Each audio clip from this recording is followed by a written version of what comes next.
We are about to witness one of the greatest events in human history.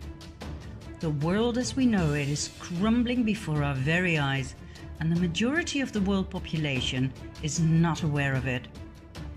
Power structures that have been in place for thousands of years are taken down as we speak. Soon we'll be shown evidence of an elite plan, so evil, so all-encompassing, that people will be shocked to the core. This documentary was made to help you deal with what's coming. Is it a good thing? Oh yes, it's the best thing that could possibly happen to us. But in order to understand and process the quantum leap that we as humanity are about to take, you must understand the reality, the timeline if you wish, that we as a species were placed in. And believe me, you don't have a clue just yet. The evil I mentioned has been working behind the scenes so intelligently, so brilliantly, that hardly anyone ever noticed a thing. What I'm going to do is first of all give you a short overview of things that made me go, things that made me decide to start digging for the truth. We'll take it from there, shall we? Are you ready? Join me on a journey down the rabbit hole.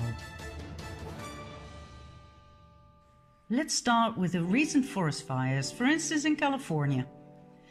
Did you know that these fires forgot to burn trees? That they were capable of cutting through houses? That they burned trees from the inside out? That they were able to lift cars, tilt them and smash them down? Are you sure these are ordinary forest fires? And how about this one? We live in a world where mercury is considered highly toxic, but not when we inject it into children in absurd quantities.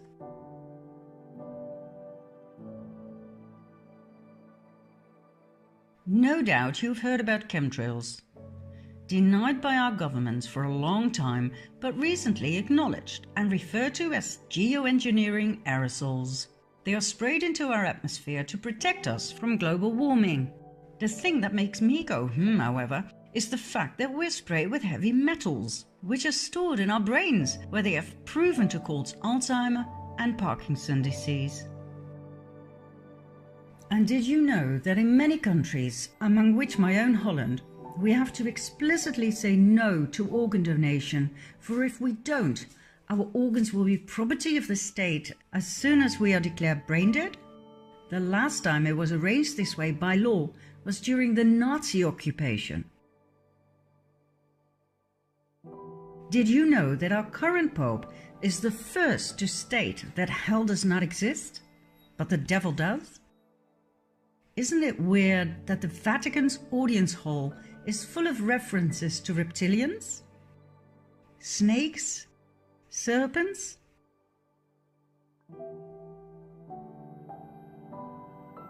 Did you know the Vatican's telescope is called Lucifer? And since when does the Pope make the sign of the devil? 9/11. Whereas one bird can cause terrible damage to a plane, on 9/11 two planes managed to cut through steel.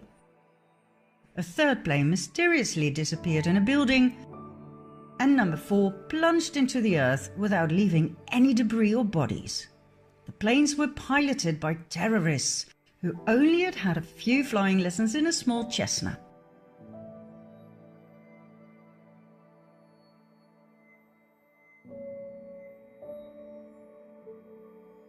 Then there are the horrid attacks on innocent people, in which the same victims can survive up to 3 different attacks.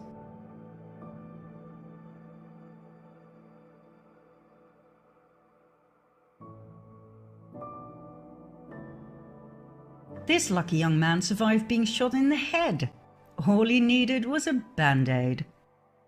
And thank God not all victims are people of flesh and blood.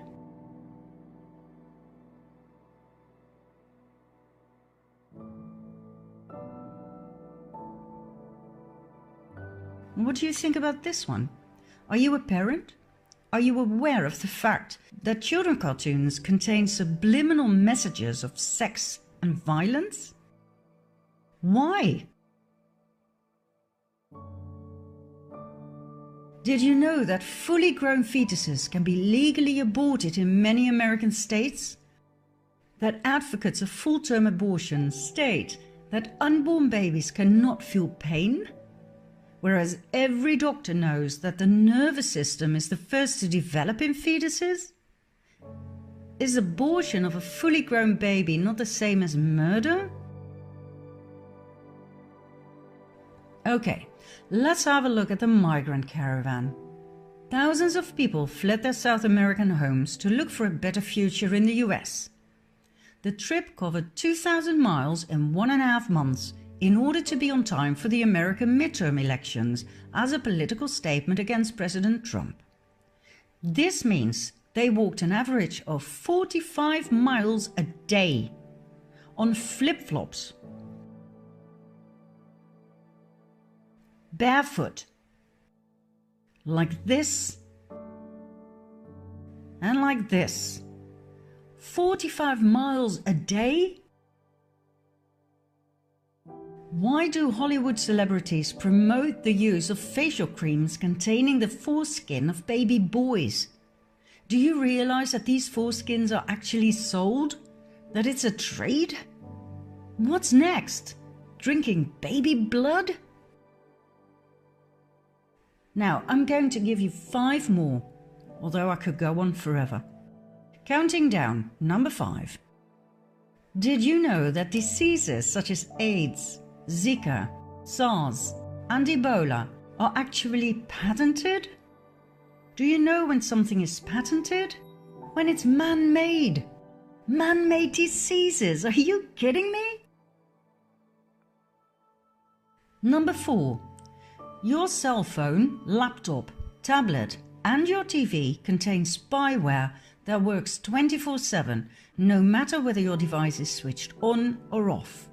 This means you are constantly being monitored. Each and every conversation, whether at home or at work, is recorded. Why? And by whom? Number 3. In 2018, Monsanto, known for its genetically modified seeds and crops, plus its poisonous weed killer Roundup, was bought by Bayer, a chemical giant that produces mostly poison. In other words, our food supply is now largely controlled by the producers of carcinogenic poison. Monsanto started off producing Agent Orange, a very powerful and highly toxic chemical used during the Vietnam War to eliminate forest cover and to destroy crops. But it turned out to do just a little bit more than that, causing horrific birth deformities and various types of cancer. According to experts, the fusion of Monsanto and Bayer was the perfect match made in hell. Number 2. In 2018, Hillary Clinton admitted that she deleted 33,000 emails from a private server used as Secretary of State. Not only that, she used a hammer to smash her cell phones, SIM cards and hard drives. Any further evidence that could have been used against her in a court of law was destroyed by fire that conveniently started in the office of a mansion. Did she actually get away with that? And last but not least, number 1. President Obama received the 2009 Nobel Peace Prize only months after his inauguration. Why, for God's sake? He came from nowhere and had achieved nothing at the time. In the following 8 years, he invaded 7 countries and dropped a bomb every 20 minutes. Who on earth was on that Nobel committee? The world is not what you think. And guess what all of these things have in common? They were completely ignored by the mainstream media. Not one news channel covered or questioned any of it. And just when I thought I'd seen it all, this became President of the US. I always thought there were two political sides in life, left and right. Left was for the common people, right was for the rich. But I soon found out that my ideas did not reflect reality at all. Obama seemed to have enchanted everybody, including myself, with his good looks and charms. But like I said, he invaded 7 countries. He was a Democrat, for God's sake. And Democrat Bill Clinton went from one sex scandal to the next, lying under oath and getting away with it. Maybe left and right were simply 2 wings of the same bird? In spite of my leftist upbringing and background, and my fierce opposition against Trump, I decided to give him the benefit of the doubt. But how did he get elected in the first place? Just before the elections, WikiLeaks arose. Founded by Julian Assange in 2006, WikiLeaks is a giant online library of the world's most censored documents, obtained by whistleblowers at the highest level. Much information deals with war, spying, and corruption. Now, just before the presidential elections, WikiLeaks published highly incriminating evidence of the corruption within the Clinton Foundation and the Clinton presidential campaign. So, what happened? That happened. On January 20, 2017, Donald J. Trump was inaugurated as President of the United States of America. But how did WikiLeaks obtain the evidence of the Clinton corruption? It was leaked by an employee of the Democratic National Committee, Seth Rich, who was subsequently found dead with 2 bullets in his back. Who killed Seth Rich? We will find out in the next episodes. What do we have for now? Donald Trump as President of the US. And then, out of nowhere, arose the enigma of Q.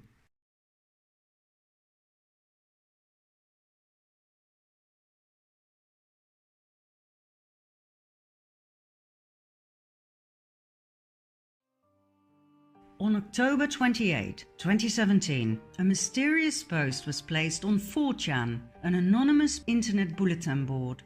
It contained nothing but codes. This was the beginning of a new phenomenon.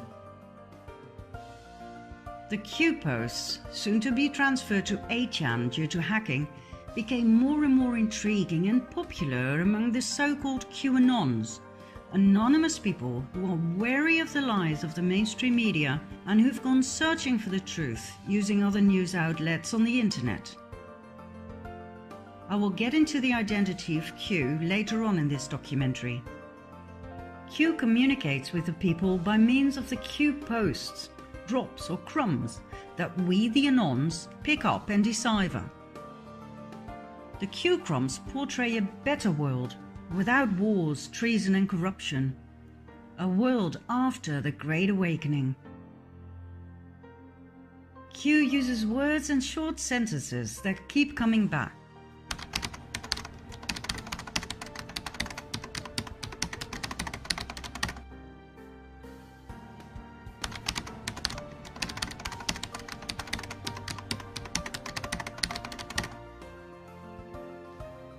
Sometimes the Q drops are short and to the point. Initials are used instead of full names. Sometimes they contain a lot of information. And sometimes combinations of letters and numbers are used for us to rearrange. The Q clock was introduced, and it took us quite some time to figure out how to read it. And then there was the Q map, containing an incredible amount of vital information. The map was made by Dylan Lewis Monroe. It contains an overview of the true history of mankind and its covert power structures.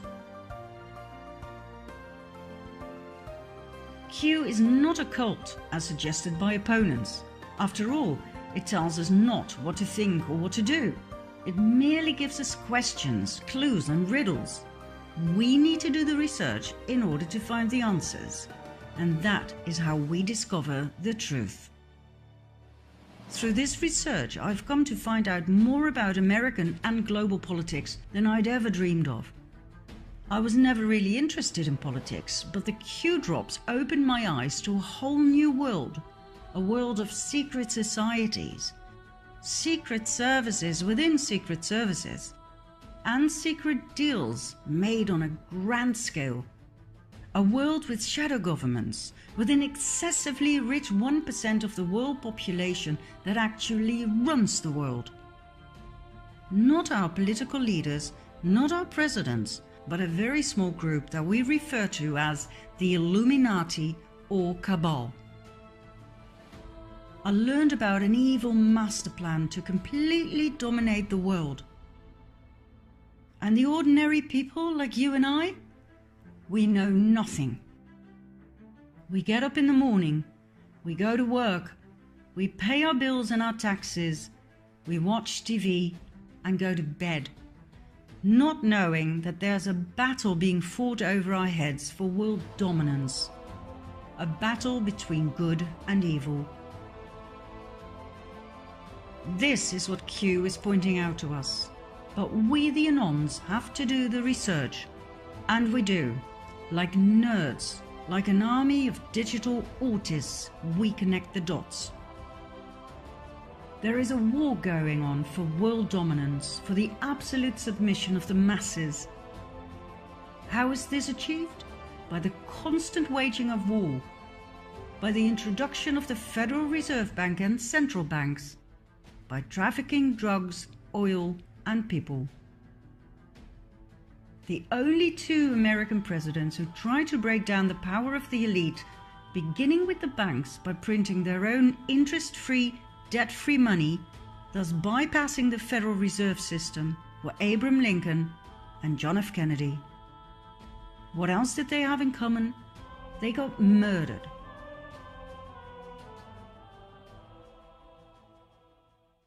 Now, why are the banks so important? What exactly is the Federal Reserve and its central banks? The Federal Reserve is the central bank system of the US. And in spite of the very misleading word federal, the Federal Reserve and all central banks around the world are privately owned. They are not government institutions.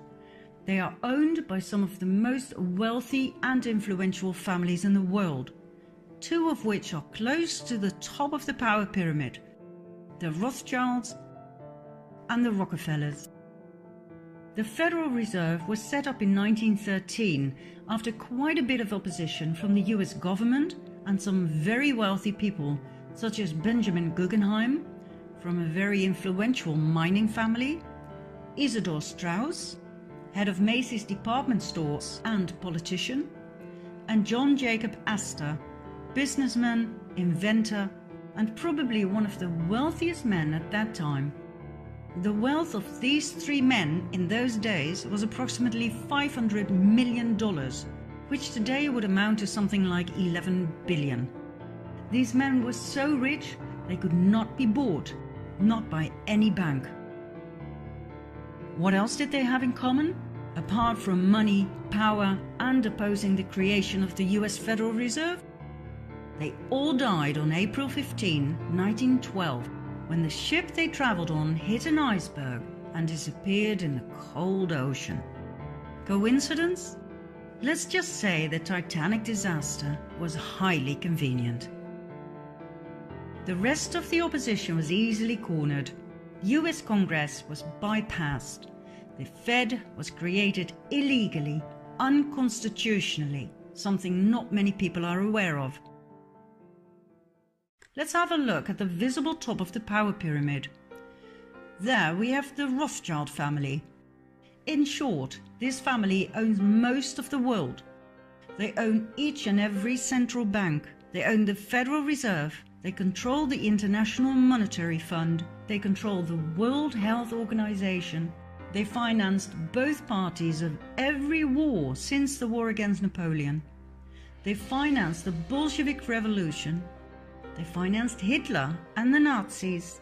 They financed the production of IBM's punching machines for an efficient prosecution of the Jews by the Nazis. And they had equities in Exxon and IG Farben, the dealers of Zyklon B gas for the Nazi gas chambers. The estimated net worth of the Rothschild family is $500 billion. When you have that much money and power, you can poke the chest of the Crown Prince of Great Britain like he's your bitch.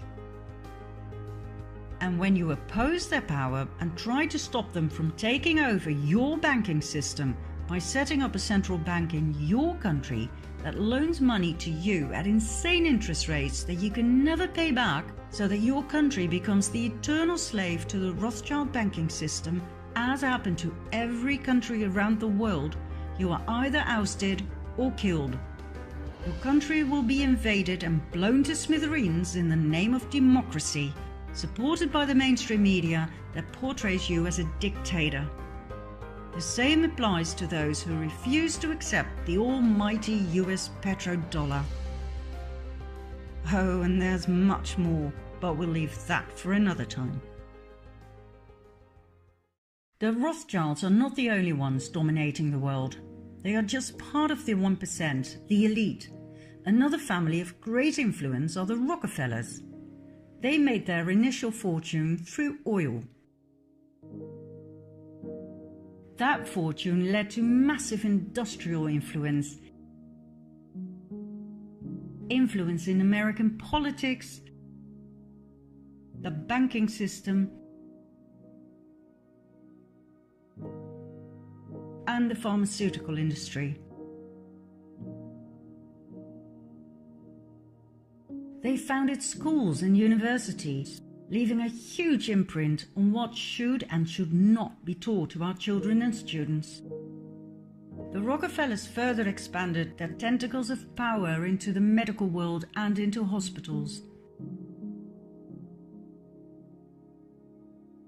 They now own the Rockefeller University with its Academy of Medicine and the Academy of Sciences, the International Health Foundation, the American Cancer Society, the Drug Trust, the American Medical Association, and the FDA.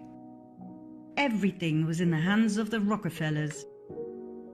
They further infiltrated the educational and medical system by means of the Rockefeller Foundation, giving grants to specific research programs such as the research and development of vaccines, for instance against Ebola, yellow fever, Zika, the flu, and Gardasil, which was further developed and promoted by billionaire and partner in crime Bill Gates. Every case of dangerous side effects such as miscarriage, autism, sterility, seizures, paralysis,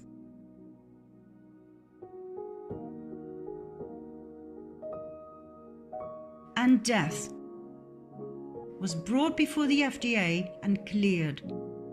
And all of the above was promoted by doctors and the media, where the Rockefellers had placed their representatives at the highest levels. Even presidents assured us it was safe. All use of alternative healing was demonized and prohibited, while the treatment with drugs and the drug dependency were pushed down the political agenda. The Rockefellers were also responsible for adding the toxic chemical waste product fluoride to our water and toothpaste.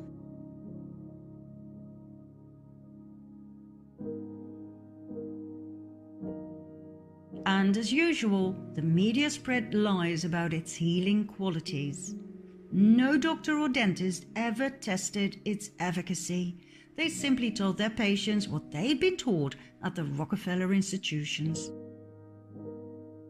Yet another field of interest was the genetic manipulation of crops. The Rockefellers own millions of shares of Monsanto stock, as does their partner Bill Gates. Their mutual interest in eugenics, which aims at improving the genetic quality of the human population, will come as no surprise. Back in Nazi Germany, the Rockefellers financed the horrific eugenics experiments performed on Jewish people, trying to create a superior master race. So, in short, two very powerful families that rule the world and its population are the Rockefellers and the Rothschilds. And guess what? They are not even the most powerful. There are other families that exceed the Rockefellers and the Rothschilds, both in money and in power. But I will not go any deeper into that at this stage. We'll save that for later, shall we? There's one more man I want to put in the limelight right now. George Soros, described by the mainstream media as investor and philanthropist. His net worth? $25 billion. Soros was born in Hungary. After World War II, he moved to England and then on to the US, where he made a fortune with his hedge funds and his merciless ways to manipulate the financial market, using crises to further increase his own wealth and expand his power. He prides himself in taking no responsibility for his actions and the destruction he caused to literally millions of people. I quote, "I am here to make money. I cannot and do not look at the social consequences of what I do." Soros strikes me for his choice of funding. For example, NAMBLA, the North American Man-Boy Love Association. Their goal and their slogan, "Sex before 8, before it's too late." This is their mascot. Why does this great benefactor support a pedophile club such as NAMBLA? Then there's Antifa, the anti-fascist movement. When we look at their actions, we see nothing but violence. They show great resemblance with fascism, which is rather strange for an anti-fascist movement. Even one of their flags is weird in that sense. Why would anyone finance such a thing? The same goes for Black Lives Matter. Why sponsor a movement that pretends to be left-wing but shows nothing but riots and violence in practice? Do you want to know what we're dealing with here? Then follow me to part 3.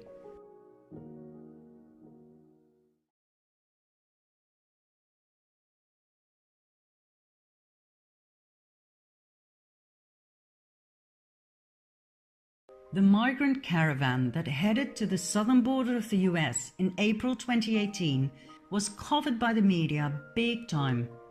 According to the official reports, these people came mostly from Honduras, where the caravan had started, and then people from Guatemala, El Salvador, Nicaragua and Mexico joined the march. The main reasons for them to flee their home country were gang violence and poverty. When I saw the first pictures, I was shocked.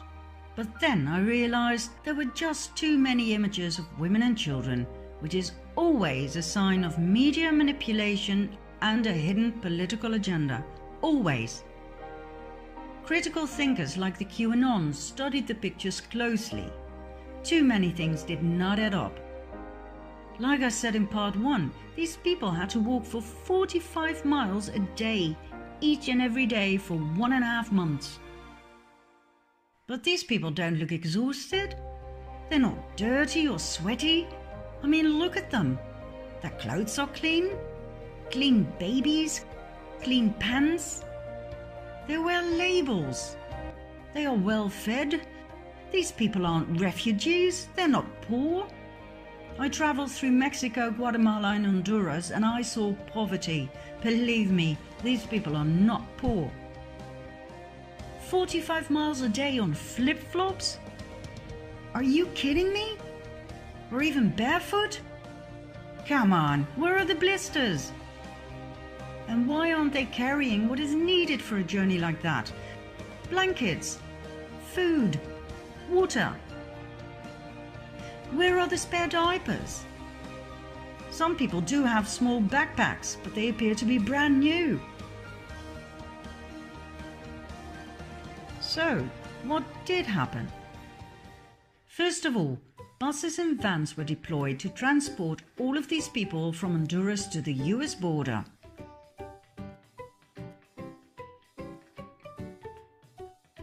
Flip-flops? No problem. You only have to get out of the van occasionally for a group photo. Next, in order to get as many people as possible, you pay them. Thanks to some alert anons, this was filmed on site. Then, in order to be efficient for the media, you give the main players a coloured wristband. Brilliant! Different colours have different meanings, all known to the reporters and the cameramen.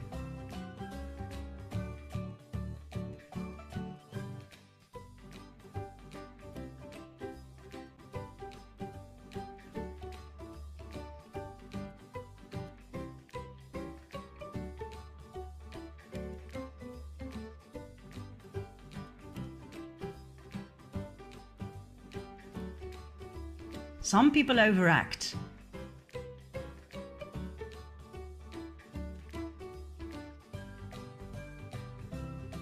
Others are really convincing and make it to the World News Report. Meet Maria Meza and her 5 children, all the way from Honduras. She made it to every news item on TV, telling about her terror, the fear for her children, their eyes all wet and swollen due to the tear gas that the American Border Patrol so viciously threw at them. Well, Maria, there are a few flaws in your story. I've looked at every single picture of you and your beautiful girls. None of them show any signs of tear gas.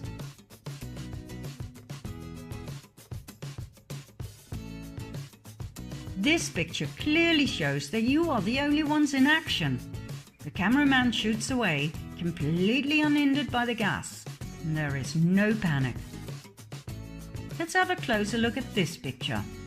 Cameramen are standing in a line of smoke, yet have no problem with that. Oh wait, look! Somebody is throwing a gas canister. Is that a fellow refugee? Maria told the press that her son went back the next day to get the canister and show it to the reporters. Shame on you, America! I do hope Maria was paid handsomely, I really do, but her story sucks. The family was photographed on another day, getting out of a van for yet another day's work in front of the camera. And the tear gas canister? You can buy them at any theatre prop retailer, or you can use the police training variety. They produce white smoke, but no harm is done. I guess Trump's statement was correct. No tear gas was used on the children. The entire mainstream media coverage of this event was biased and flawed. My advice to the producers, next time, pay more attention to the details, for the anons are onto you. Refugees who walk for thousands of miles do not walk like this. Or like this. They don't wear flip-flops. They don't have brand new pink buggies. They do not polish their nails. They don't wear iron shirts. Neither do they have perfect haircuts and makeup.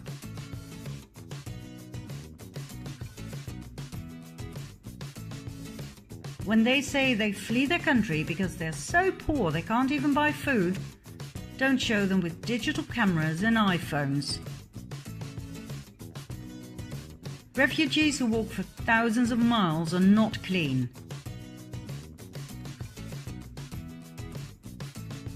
And for God's sake, pay attention to some of your supporting actors.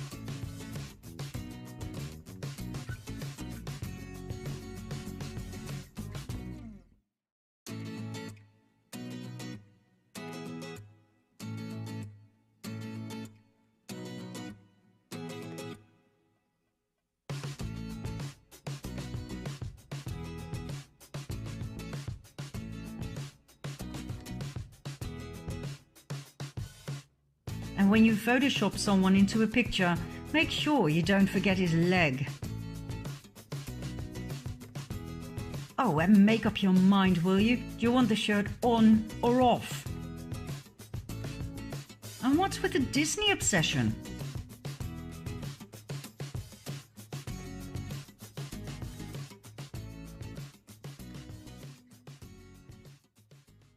When you really want to know what's going on in the world, you have to do the research, just like Q keeps saying. And when you do, you will see what's real and what's not. The migrant caravan was a staged event with a political motive. Who was behind it? Who financed such a great event? George Soros. That's right, our great benefactor George Soros, connected to the pedophile club NAMBLA and the rioting and violent Antifa and Black Lives Matter. How do we know he's behind all of these so-called social movements? Well, it's not really a secret. According to an analysis of his tax filings, he invested $33 million in the notorious Ferguson riots alone. Soros promised everyone who participated in the massive protests $15 an hour. In the case of the migrant caravan, all they had to do was play the part of poor refugees looking for a safe haven. Money, new clothes, food, toys, and an extra bonus if you play your part well. Who'd refuse a job like that? Soros made a mistake by not fulfilling his financial promises. So then we had more riots, this time by angry actors who demanded payment. Videos of Antifa members shouting, "Soros, Soros, where's our money?" went viral. Yet everything was hushed up by the mainstream media. So, what's his motive? Why would anyone invest so much money in these massive and well-organized movements? To destabilize a country.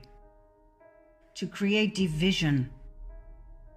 Division by skin color, by political wing, by religion, by gender. A divided people is easy to rule. A united people is not. Let's go back to the Q phenomenon. As we have seen in part 2, Q strongly emphasizes the importance to unite. United we stand, divided we fall. Q portrays a better world without wars, treason and corruption. And whether you like it or not, the task to get there has been put in the hands of Donald J. Trump. Now, normally when I say this to people, I get the most vicious looks. Thanks to the mainstream media, the majority of the Dutch people believe Trump to be a narcissistic dictator. But hey, let's talk some facts here, shall we? Trump went to North Korea. "He'll start a nuclear war," the media shouted. But he came back with peace. 6 million new jobs have been created under Trump. Lowest unemployment rates since 50 years. More than 4 million people off of food stamps. Trump openly attacked Big Pharma. He created the biggest tax cuts ever for all social classes. He is the only American president ever to work for free. He signed an executive order to clean the oceans. Did you hear about that on the news? No. For some reason, the mainstream media have a political agenda of their own. But more about that later. From my point of view, one of the most important priorities of Trump is to protect the children. Right after his inauguration, he stated that his administration would focus on ending the horrific practice of human trafficking, also referred to as modern slavery. On December 21, 2017, he signed an executive order blocking the property of people involved in serious human rights abuse and corruption. More executive orders followed to protect victims of human trafficking. A huge campaign was deployed to educate parents and children about the dangers of human trafficking.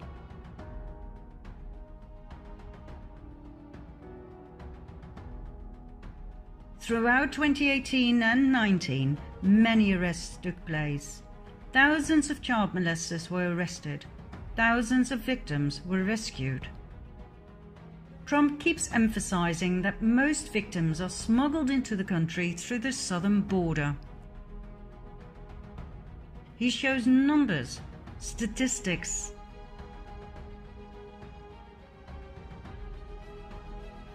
He made January Human Trafficking Awareness Month. He informed the people about MS-13, a criminal gang responsible for raping and killing many American citizens. He swore he would take them down to the last member. He keeps emphasizing the drugs problem and the billions of dollars plus the countless lives it costs each year. He keeps pleading for a wall, anything to reduce the drugs and human trafficking numbers as much as possible. But the mainstream media keep twisting his words, making it sound like immigrants aren't welcome. I've watched these interviews time and again, and I can assure you that according to President Trump, immigrants are most welcome, but they have to come in legally. The funny thing is, Bill Clinton wanted a wall. Obama wanted a wall.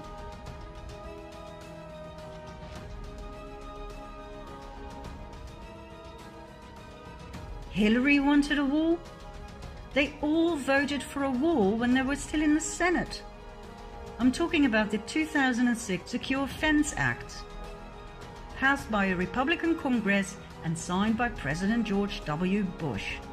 It wasn't a problem back then, but now all of a sudden, Trump is an immigrant hater? The more I study the subject, the more I understand why Trump is bashing fake news. But more about that soon. Back to Trump's war against human traffickers. For years, whistleblowers at the highest levels have been stepping forward with testimonies about child trafficking for the elite.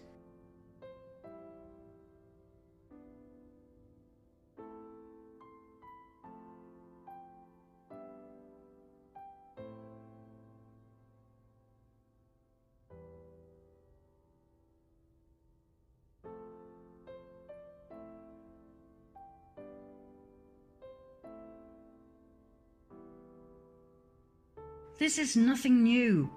It was just never dealt with, until now. The thing is, when I talk about this in my presentations, people don't want to hear about it. They don't want to look at these pictures. Which I understand.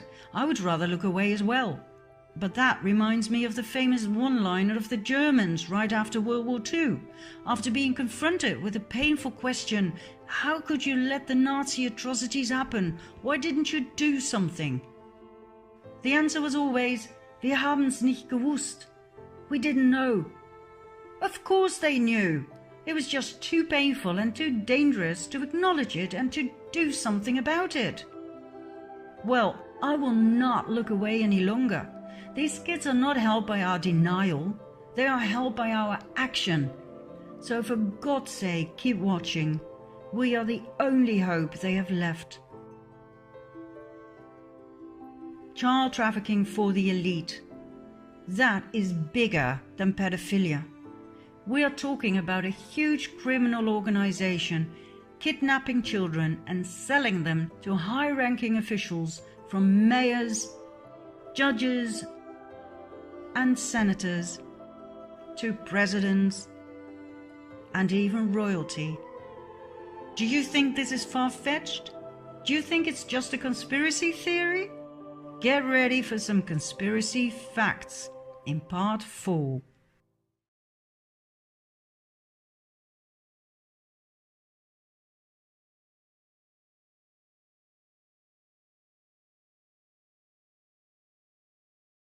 In 2010, right after the devastating earthquake, 33 children were smuggled out of Haiti.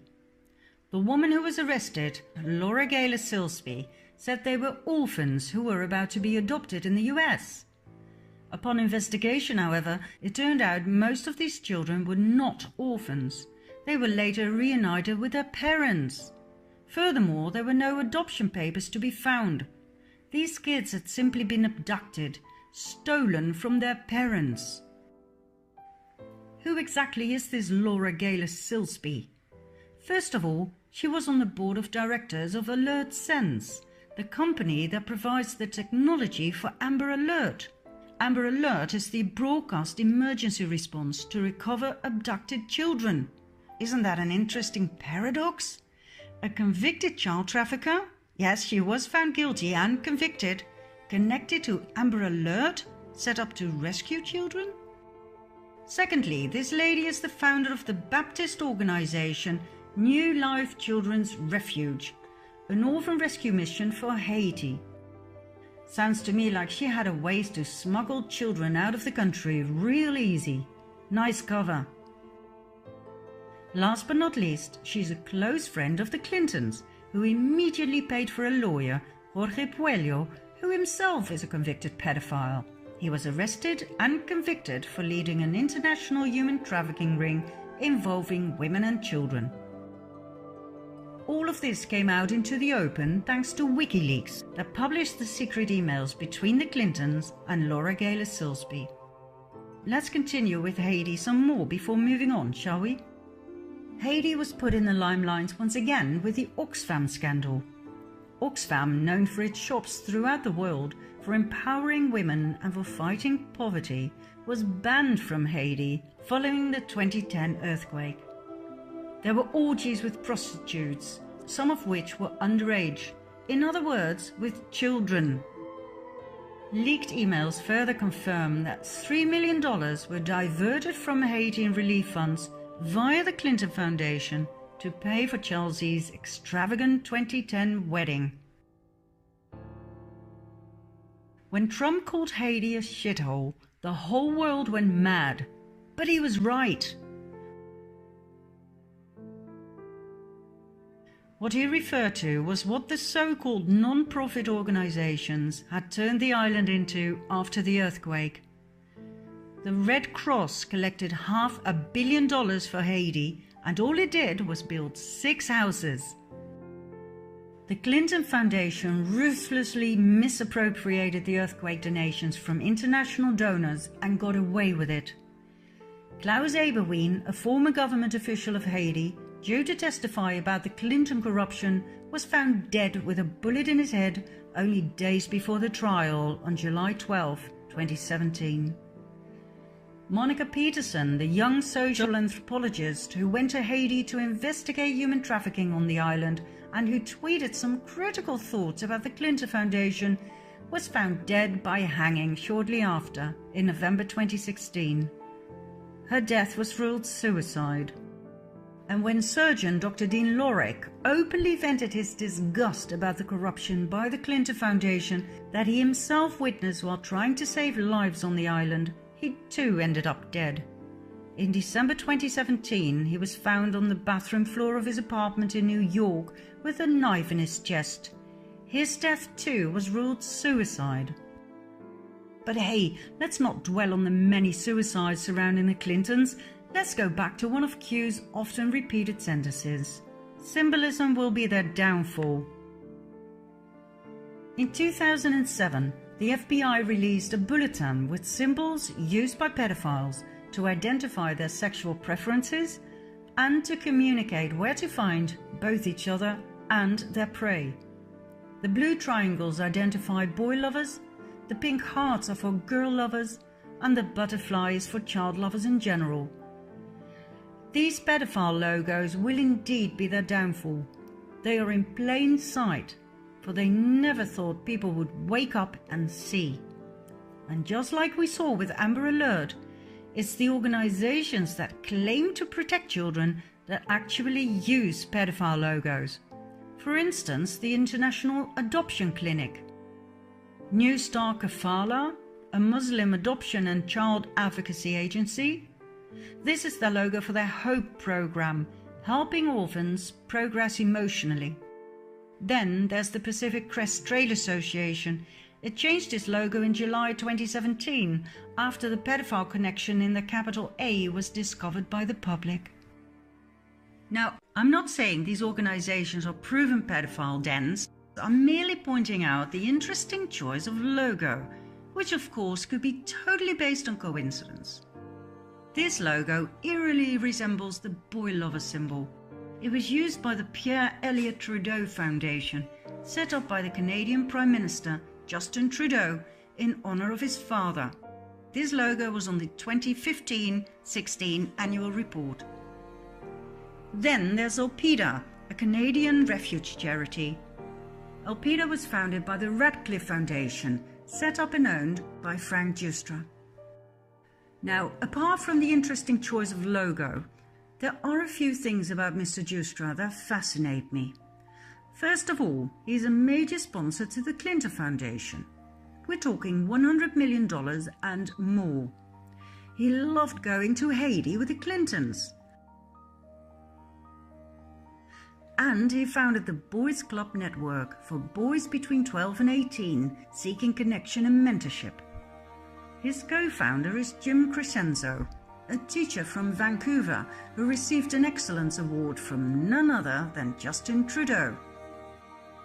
Now once again, I'm sure this is just coincidence. But what is it that Q keeps saying about coincidence? How many coincidences before mathematically impossible? For someone who claims to be a decent family man, Justin Trudeau sure has some interesting friends. Take Christopher Ingvelson, a Canadian private school teacher, convicted for the possession and distribution of child porn. For many years he was Trudeau's friend and roommate. Then there's his best friend Peter Dalgleish, the world-renowned humanitarian who was caught in the act in Nepal with 2 children aged 12 and 14. He was the founder of Street Kids International and the Trails Youth Initiative program. Now, I'm sure these programs do great things for kids, but why choose pedophile logos? And why are so many set up by registered and convicted pedophiles and sex offenders? I mean, if you're a pedophile, wouldn't it be great to have your own child protection program? To have access to all those lovely children to pick from? Mind you, these children often come from troubled backgrounds. Some have criminal records. Many suffered from neglect and abuse in early childhood. Easy prey, and no concerned, loving parents to protect them. I mean, look at CPS, the Child Protective Services, exposed in 2007 for legally kidnapping and selling children for adoption out of foster care. The lady who exposed them, Congresswoman Nancy Schaefer, was murdered in 2010. Now back to Trudeau's interesting best friends. Here we have Ben Levin, former Deputy Minister of the Ministry of Education, arrested and convicted in 2013 for making and distributing child pornography. Then there's Jan Gomeshi, the Canadian CBC radio host, arrested and charged in 2015 with 7 counts of sexual assault and 1 count of overcoming resistance by choking. Now, I don't know about this, but if I were Trudeau, I'd be more careful selecting my friends. He is surrounded by registered pedophiles and sex offenders. There's another prominent place where the FBI symbols of pedophilia can be found, in Hollywood. We briefly saw in part 1 that children cartoons contain references to sex and violence.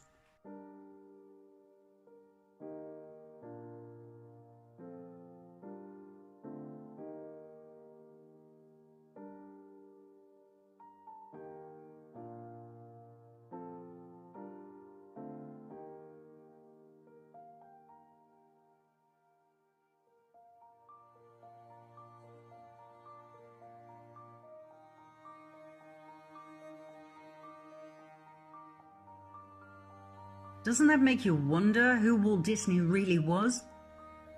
Why are children exposed to Illuminati symbols, such as pyramids and the all-seeing eye, time and again?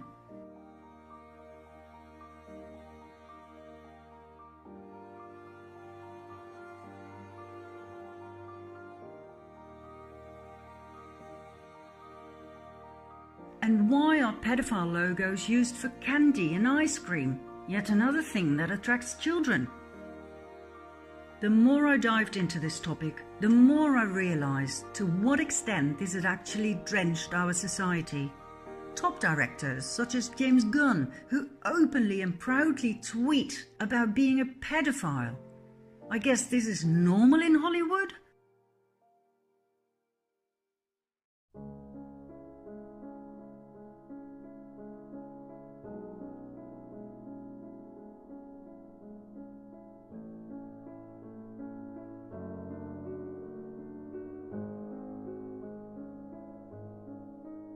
He was fired over these tweets, rightly so one would think, but only a few weeks later he was back at work.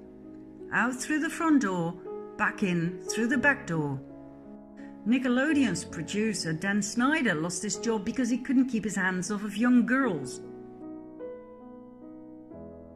And here we have Brian Peck, a convicted child molester who only spent 16 months in jail, after which he was offered a job right back with Disney, where he continued working with underage girls.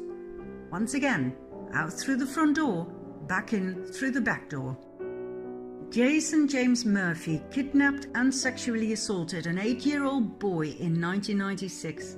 He served 5 years in jail, moved to California, used his shorter name, Jason James, and became a casting agent for child actors. The list of sexual predators in Hollywood is endless. Only recently were some of them called out by their victims and arrested. Most victims never dare to speak up, for their predators are absolute legends in Hollywood. Actor Corey Feldman was one of the first to speak up about child abuse in Hollywood. He and his best friend Corey Haim became actors at a very young age. They were incredibly successful and famous, but the price was high. They were sexually abused by various adults they worked with. It was common knowledge that the two Coreys were passed around at Hollywood parties. They resulted in great trauma that was buried for many years. The two Coreys sought relief in alcohol and drugs, which eventually led to Corey Haim's death at the age of 38. It wasn't until recently that Corey Feldman called out his abusers.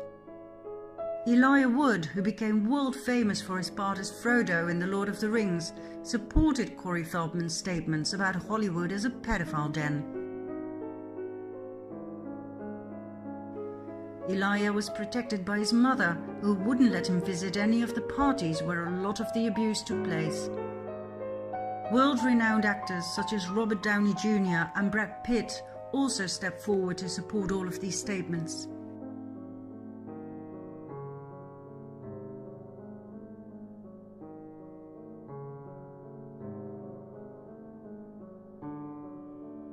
If you think that sounds crazy, wait till you hear Mel Gibson.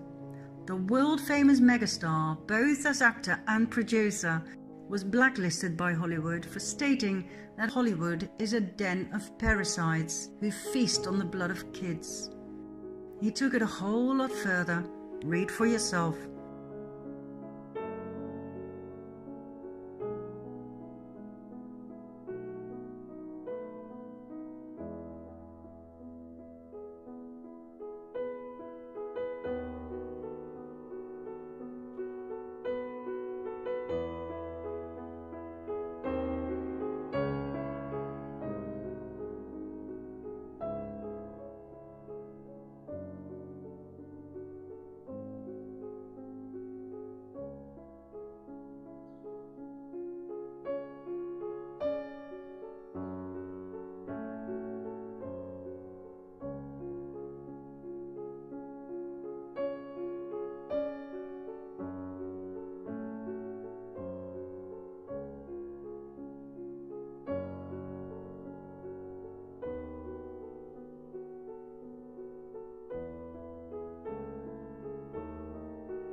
Could this be true? Eating babies? Drinking their blood? Will this have a happy ending? Oh yes. Let's move on to part 5.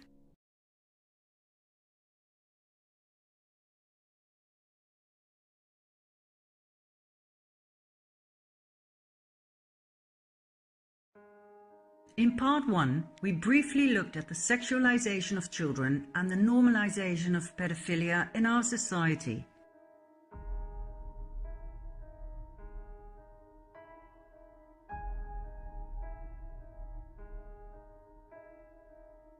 Innocence is sexier than you think?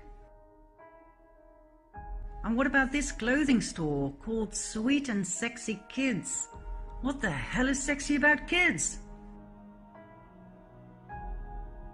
At an academic presentation at Cambridge University in June 2018, it was actually stated that the majority of men are probably pedophiles and that pedophilic interest is normal and healthy.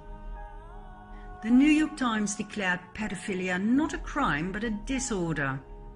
And during 2 TEDx talks, pedophilia was presented not as a disorder but as a sexual orientation. Posters were spread. And Cosmopolitan magazine published an article by the hand of a young woman who became her father's lover.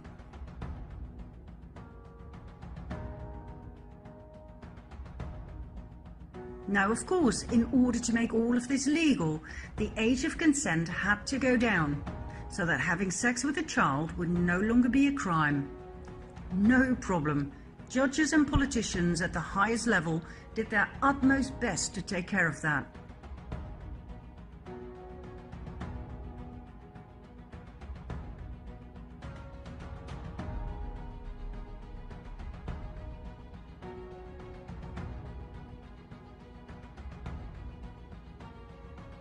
Not many people know that Patricia Hewitt was General Secretary of the NCCL, later known as Liberty, which was affiliated to PI, the Pedophile Information Exchange. Then there's former British Prime Minister Theresa May, who thinks pedophiles should be allowed to adopt children too. When you study the patterns of this topic, it seems there is a larger plan behind it all. Why is it so important to legalize pedophilia? Why is having sex with children so important? Any psychologist can tell you how harmful it is for children to have sex at a young age, and that consent is a very dangerous concept, as pedophiles often tell their children they are simply demonstrating just how much they love them. Sex is then confused with love. The child cannot comprehend the subsequent feelings of pain, shame, anger and fear. The secrecy put upon them is hard to deal with. All of this results in great trauma. Why then would a society push pedophilia down our throats? Bit by bit, step by step, normalizing it so that we grow to the idea instead of reject it. Why create a society of traumatized people? Why are pedophile logos used in children cartoons, Disney movies, candy and ice cream, child protection centers, adoption agencies, in business and in politics? Meet Sheila Jackson Lee, member of the House of Representatives, proudly wearing her young boy lover ring. What is going on here? Let's follow a lead. Check this out. This still image appears in a video clip of a band called Sex Stains, and this is where it gets interesting. They played at Comet Ping Pong, a restaurant in Washington, D.C. Best known for its pizzas, ping pong tables in the basement, high-profile clients such as Hillary Clinton and the Obamas, and a conspiracy theory called Pizzagate, more about which in a bit. Meet the owner of Comet Ping Pong, James Achilles Alefantis. When Alefantis started his restaurant in 2006, he didn't have much, according to himself. Yet in 2012, only 6 years later, he was named as one of the 50 most powerful people in Washington, D.C. That fascinates me. You don't become that powerful by running a pizza place. So, who exactly is James Alefantis? He portrays Comet Ping Pong as a family-friendly restaurant, yet his tweets and those posted on his Twitter account are controversial, to say the least.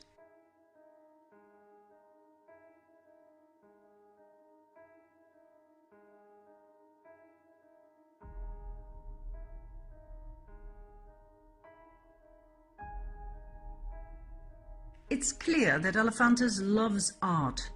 Comet Ping Pong often displays the work of artists with a very specific taste. This is the work of Arrington de Dioniso.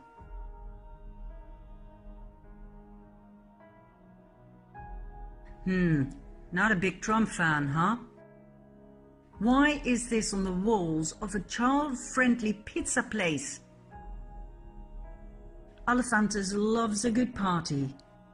Now here's a picture he wishes he never posted. Meet his party friend, Miss Summercamp. What else?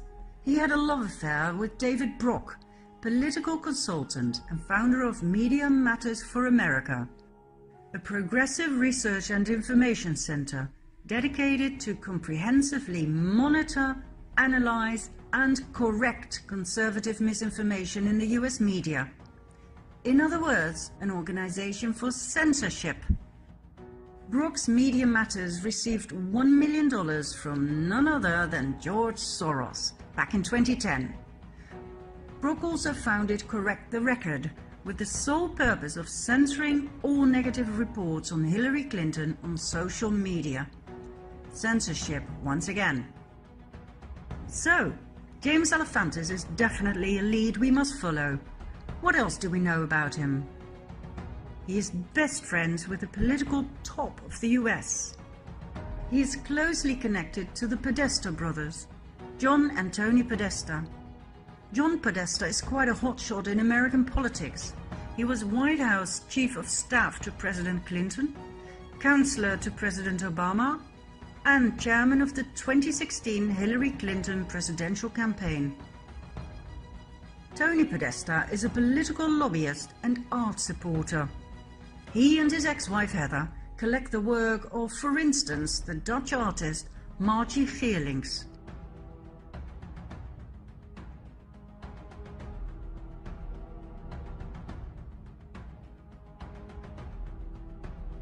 Fascinating, to say the least. They are also great admirers and buyers of the work of Patricia Piccinini.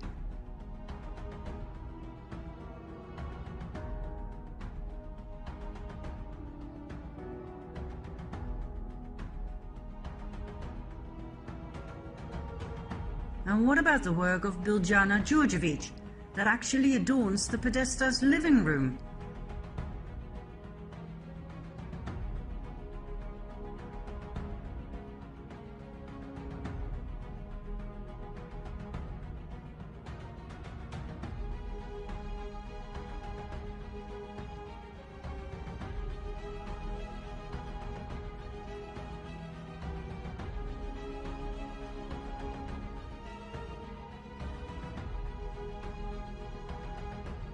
This is Louise Bourgeois.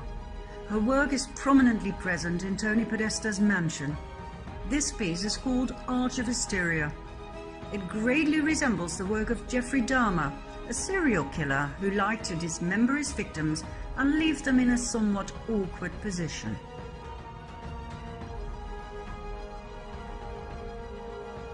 And then there's the most interesting work of Kim Noble, a survivor of severe trauma in early childhood, which left her with 13 alter personas. Her artwork shows the horrific things she experienced as a young child, like torture and rape.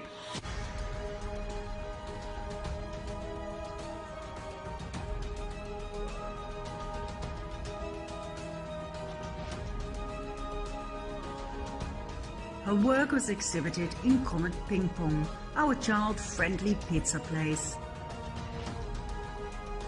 Now, I don't know about you, but this makes me sick as a dog. The more I study Pizzagate, the more I realize this was quite likely conspiracy fact, not theory. What kind of a pizza place exhibits naked, abused, tortured, raped, and even dead children on its walls? What kind of man becomes one of the most powerful people in Washington, D.C., serving pizza? How come the political top of the US, the Podestas, the Clintons, and even Obama, president of the US at that time, how come they all want to spend time with a sick perv like Elephantis? I think I know. For a while I thought the name Elephantis was fake. This man was way too powerful to come from an ordinary family. Could Elephantis be a French bastardization of J'aime les enfants? I love children? But then, some anons pointed out he could well be a Rothschild. After some digging, I came across an interesting twist in the Rothschild family tree, starting with Evelyn Achille the Rothschild. His middle name kinda gives it away, doesn't it? He was born in Buffalo, New York in 1886 and died in World War I in 1917. 2 years before he died, his illegitimate son, Louis George, was born. But as he wasn't married, his son inherited the name of his mother, Elephantis. The boy grew up and married Helen Repost and had 2 sons, one of which is Achilles Louis Elephantis, the father of our very own James Achilles Elephantis. His mother's name is Susan Reed Shoemaker. So, his middle name, Achilles, takes him all the way back to his great-grandfather and even further back to his great-great-grandmother, the Italian Marie Perugia. Her father's name was Achille Perugia. In short, James Achilles Elephantis is a real, genuine, full-on Rothschild. That explains his power and his friends. It explains his close proximity to the Clintons, just like his uncle and aunt, Evelyn and Lynn de Rothschild. So, are we to believe that our political leaders simply enjoy pizza and sick art? Is that it? What is it with pizza anyway? Why is it so sexualized?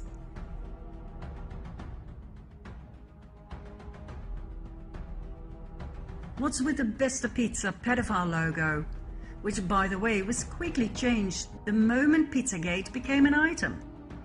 Is it all just a coincidence that the Podesta emails, revealed to the public by WikiLeaks in 2016, contain countless pizza-related words such as cheese, hot dogs, pasta, walnut sauce?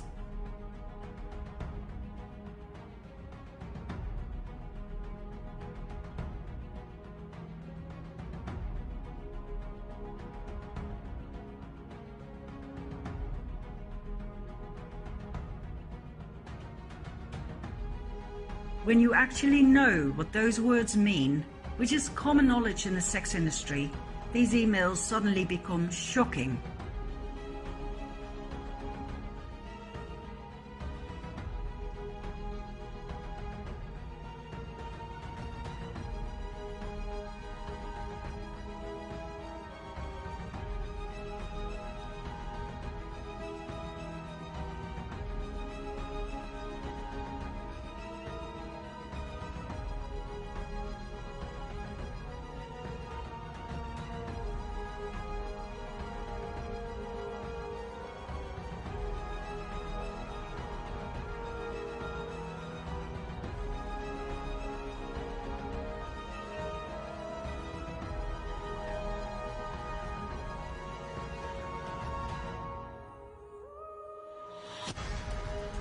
Is this why Hillary deleted 33,000 emails for which she is currently scrutinized?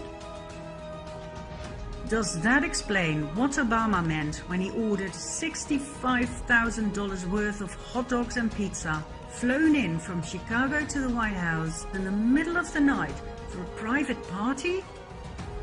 Is that why Hillary emailed Obama warning him he needed to be more careful next time? The hot dogs can come, but if you make a spectacle out of it, that will be our downfall. And I think it would be wiser to restrict this activity to our predetermined locations. Really? For a few hot dogs?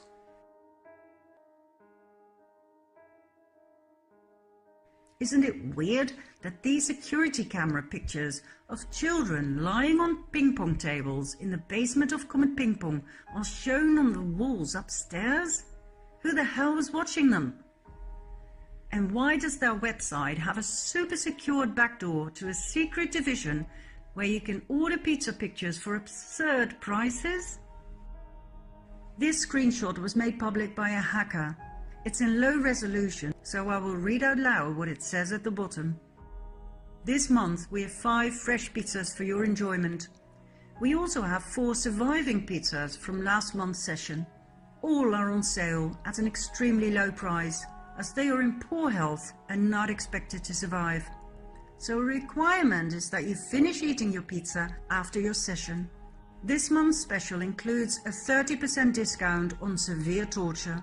Each image below is available for $1,000 in fine print.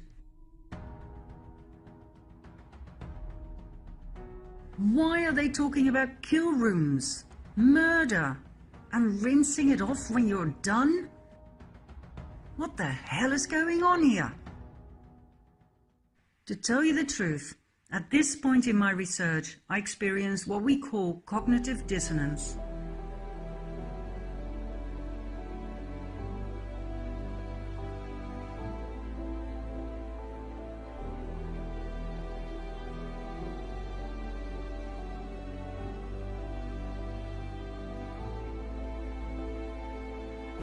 What I'd found out was so contrary to my belief system that I wanted to dismiss my discoveries. It just could not be true that the people we trust, the ones we vote for, were so evil. I simply could not handle the facts. How could people so charming and intelligent be part of a child trafficking pedophile ring where children were tortured, raped and killed for pleasure? Or, as I would later find out, for something even more horrific? I felt like I'd ended up in a nightmare. All I wanted to do was dismiss it all.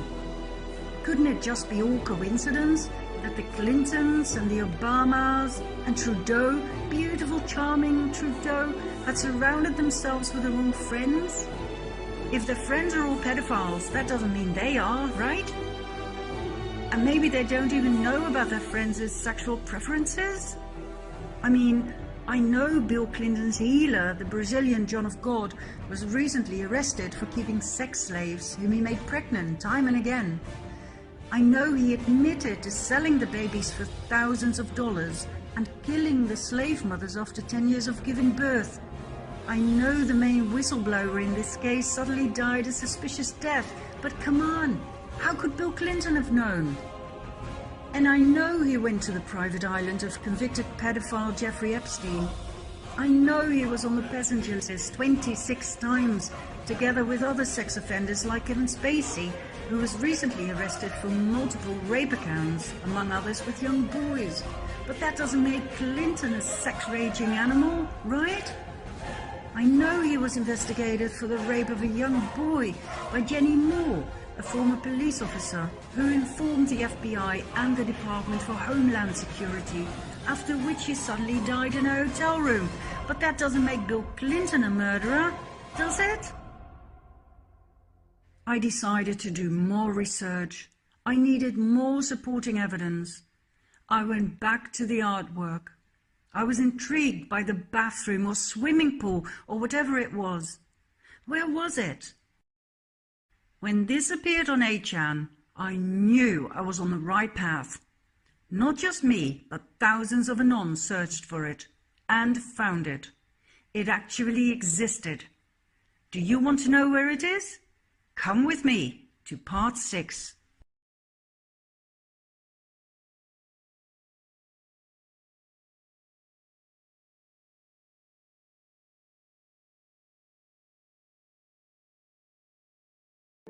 The swimming pool in the artwork bought by the Podestas actually exists.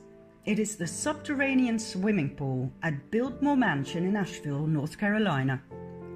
This was the home of multimillionaire Gloria Vanderbilt, who recently passed away at the age of 95. Here we have Gloria and her 2 sons, Anderson and Carter Cooper. Carter committed suicide when he was 23. Anderson is a well-known news reporter for CNN. Why does Gloria's swimming pool appear on paintings of tortured children? Is it a coincidence that the little boy so strongly reminds me of Anderson Cooper, Gloria's son? Could there be a connection between her swimming pool and the entertainment with young children for the elite, as mentioned in the infamous Podesta emails? Anderson Cooper, son of Gloria Vanderbilt, world-renowned and award-winning reporter for CNN. He was caught overdoing it from time to time, making things look much worse than they actually were. But hey, maybe he's just a bit of a drama queen. At least it led to some funny responses on social media.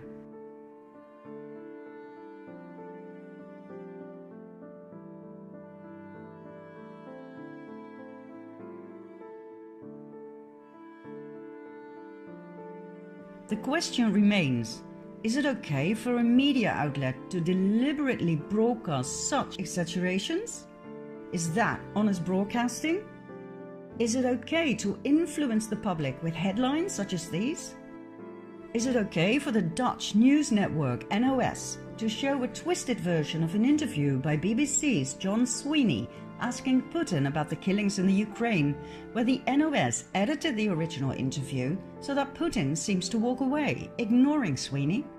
Yet the original interview, which can also be found on the internet, shows Putin taking his time answering the question. Is it okay for several American news outlets to accuse Trump of raping a 13-year-old girl together with Jeffrey Epstein, a convicted pedophile? Is it okay that there's a deafening silence from the mainstream media now that the flight records show that it wasn't Trump but Bill Clinton who joined Epstein at his parties with underage girls on Orgy Island? Is it okay that Trump's words about MS-13 gang members being animals were totally twisted, obviously on purpose, so that he seems to refer to immigrants being animals?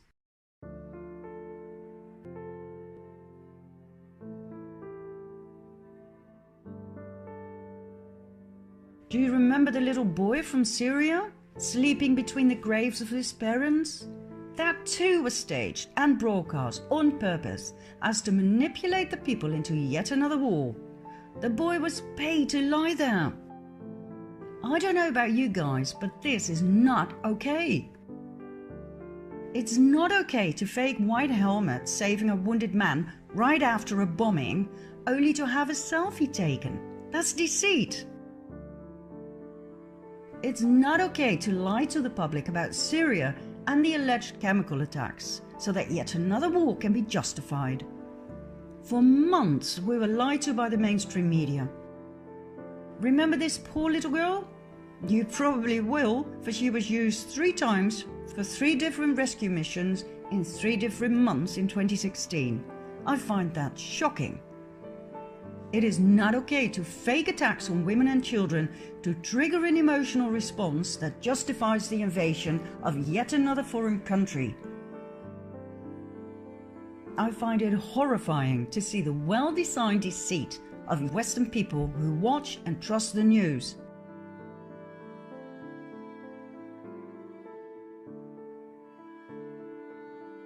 Do you remember this one?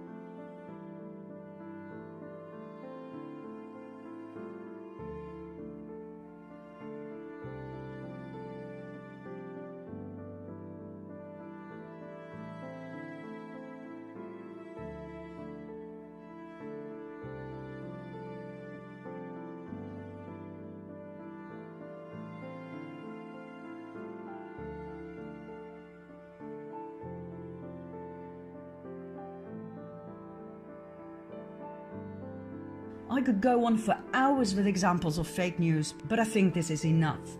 For now at least. I'll give you 2 more to digest.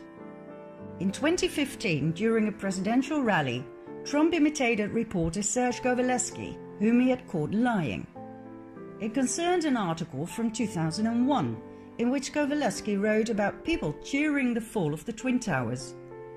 When Trump quoted the article in 2015, Govaleski backed out, saying he didn't remember writing the article. Well, the article could easily be found on the internet, and Trump called out Kowalewski for his lie. But the mainstream media seized the opportunity and used these headlines: "Trump mocks the disabled." Kowalewski suffers from arthrogryposis, but that does not cause the weird movements Trump made. On other occasions, and in exactly the same way, Trump had imitated Senator Jim Mattis, presidential candidate Marco Rubio, a general, and a bank manager, who all got away with lies. However, as Mattis, Rubio, the general, and the bank manager were not handicapped, they were of no use to the mainstream media.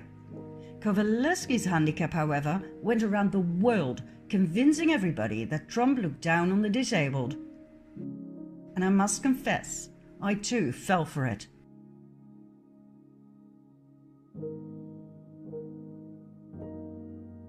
Then, last but not least, for 2 years the mainstream media kept pushing the liberal agenda on Trump and the alleged Russian collusion, whereas on March 23, 2019, the Mueller investigation officially ended and nothing was found. After 2 years of doing everything they could to take Trump down, they found absolutely nothing. Trump was cleared, yet the mainstream media kept repeating, "Something has to be wrong with this president." Trump's official innocence is completely hushed up, just like they didn't say a word about the countless pedophiles that were arrested under Trump. Total radio silence. From the beginning, Trump has been warning us about the mainstream media as the #1 enemy of the people. And the more I study the subject, the more I understand that Trump is actually correct. The mainstream media uses its power to steer the public into a desired direction. The spreading of disinformation is nothing new. Back in the early 1950s, the CIA set up Operation Mockingbird, a large-scale program in the US with the sole purpose of manipulating news media for propaganda purposes. Leading American journalists were recruited into a propaganda network. In other words, the Secret Service determined what was going to be on TV and in the news.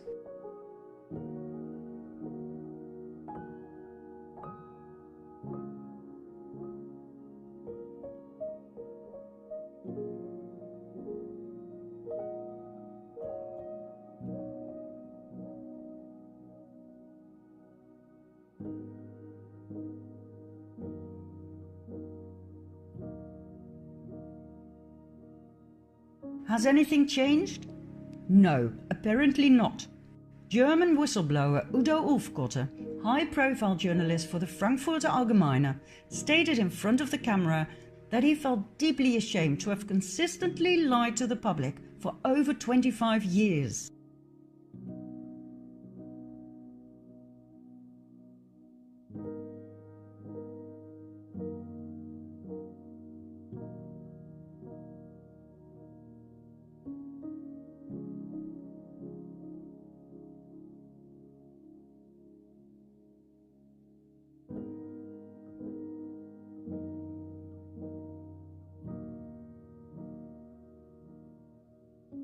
Ulfkotte died of a heart attack shortly after, in January 2017. The illusion of choice. We think, there are so many channels, how could they all be in on it? Well, that's easy. This shows you who owns whom. Do you see it? There are only 4 companies. CBS seems to be independent, but is owned by the same billionaire as Viacom. When you give people the illusion of choice, they believe they are free. And if you want to find out why the mainstream media push the liberal agenda down our throats, all you have to do is follow the money. Who paid major contributions to Hillary Clinton to support her work and the liberal agenda? That's right. CNN, NBC, News Corporation, Turner Broadcasting, Thomson Reuters, Newsmax Media, Time Warner, Viacom, Comcast, HBO, AOL, Hollywood Foreign Press Association, Public Radio International, Public Broadcasting Service, Huffington Post Media Group, Carlos Slim, the largest shareholder of the New York Times, James Murdoch of 21st Century Fox, Judy Woodruff, co-anchor and managing editor of PBS NewsHour, Howard Stringer, former president of CBS, George Stephanopoulos, ABC News chief anchor and chief political correspondent, Mort Zuckerman, owner of New York Daily News and US News and World Report, and The Washington Post, owned by Jeff Bezos of Amazon, well known for its censorship of quite a few books on controversial topics. Censorship is one of the greatest dangers to a democracy and to freedom of speech. 3 more major sponsors of Hillary Clinton are Google, Twitter, and Facebook. Google and its YouTube are highly active in the field of censorship, just like Twitter and Facebook. It will come as no surprise that pro-Trump posts are among the most censored ones, as are posts of critical thinkers and researchers and anyone who dares question the official narrative of events such as the ones I presented in part 1. Pro-Hillary posts are never censored. Doesn't that make you wonder? Remember Correct the Record and Media Matters for America? Those are the kind of censorship companies that work behind the scenes of Facebook, Twitter, Google and YouTube to delete anything that opposes the liberal agenda. And guess what? Correct the Record is now promoted by AFAS, the global activist network that I once thought so highly of. AFAS was co-founded by Res Publica and Move On. Res Publica received $250,000 from George Soros. Move On got $1.6 million from Soros. AFAS's founding president and executive director Riken Patel has consulted for the Rockefeller Foundation, the UN, the Gates Foundation, and the International Crisis Group, with Soros as chairman and Frank Giustra as CEO. Remember our friend with the pedophile logo from part 4? AFAS's co-founder is Tom Perriello, former Virginia congressman, best buddies with Obama, and executive director of the Open Society Foundations of George Soros, one of the main parties behind the notorious and destabilizing migrant caravan invasion. It will come as no great surprise that AFAS strongly opposes President Trump. This is what we call controlled opposition.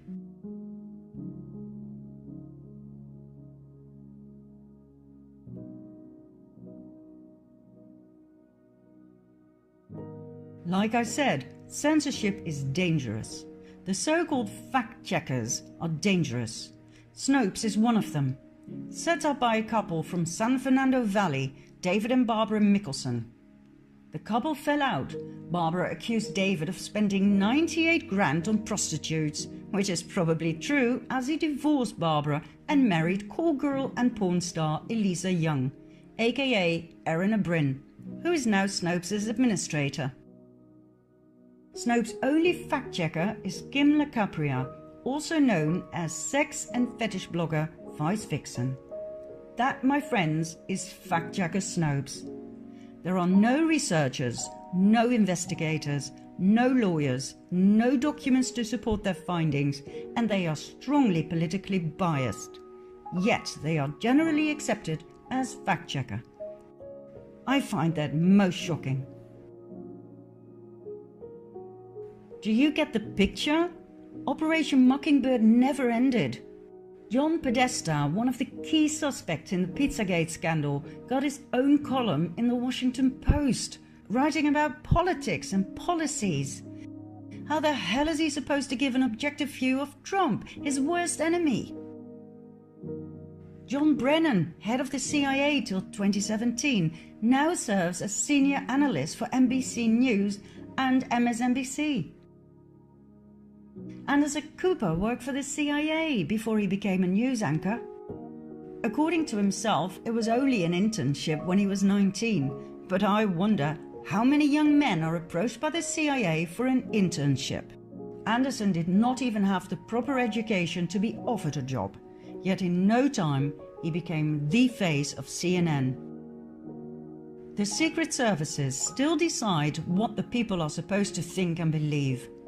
If they want to invade yet another country, they will use the mainstream media to make you believe that that particular country needs to be freed of a terrible dictator who kills his own people. The real reason for the invasion will quite likely never be known to the public. It'll probably have to do with oil or the installment of yet another Rothschild bank. But hey, who cares? It was in the news that they freed those poor people from their dictator and that democracy was bestowed upon them. And if it's in the news, it's true. End of story. Well, no, it's not. If the media coverage is controlled by secret services, it seems only logical to me to focus on the things they refuse to cover or ridicule. Number one topic that comes to mind? Pizzagate. Debunked by the mainstream media like nothing else. Let's continue with a bit of additional research in part 7.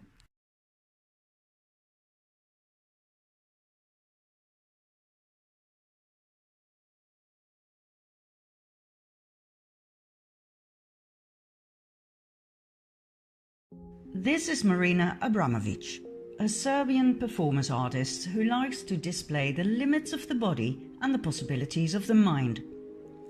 She pioneered a new notion of identity by focusing on confronting pain, blood and physical limits of the body. Let's have a look at her work.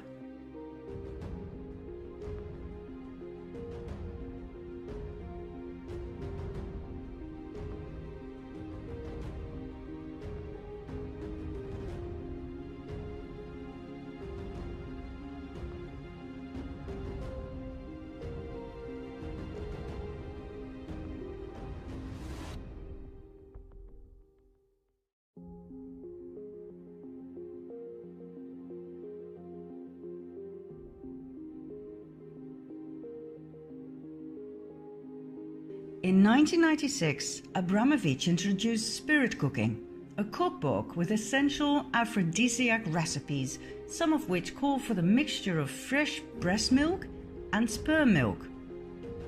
When WikiLeaks posted this, it definitely had my attention.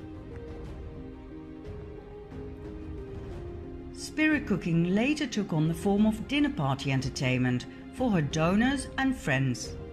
The link to cannibalism is obvious.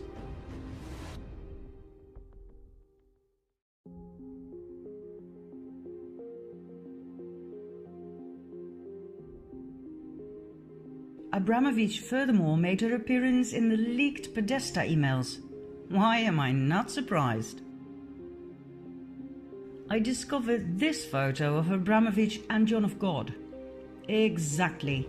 The very same Brazilian healer who was recently arrested and charged with multiple accounts of abduction, abuse, rape, child trafficking and murder.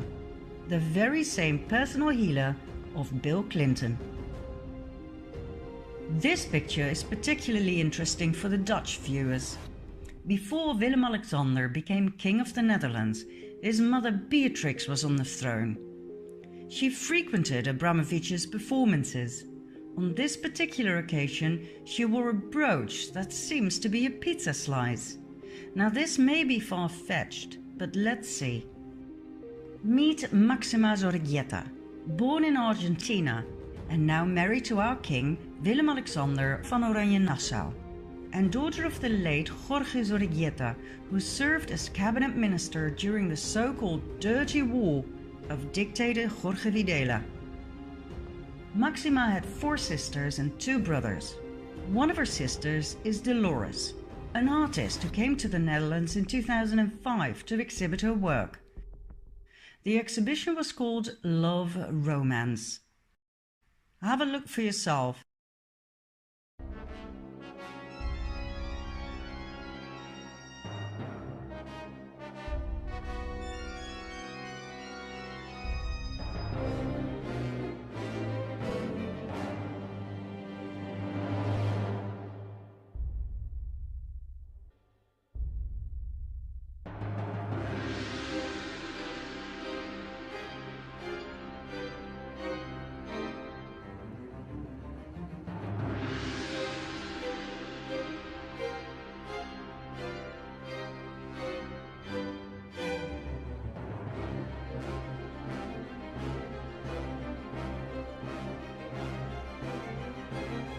Is it just me, or is this insane?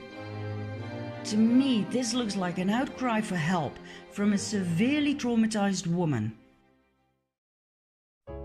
In June 2018, Maxima's younger sister, Inez, was found dead in her apartment, hung with a scarf from a doorknob.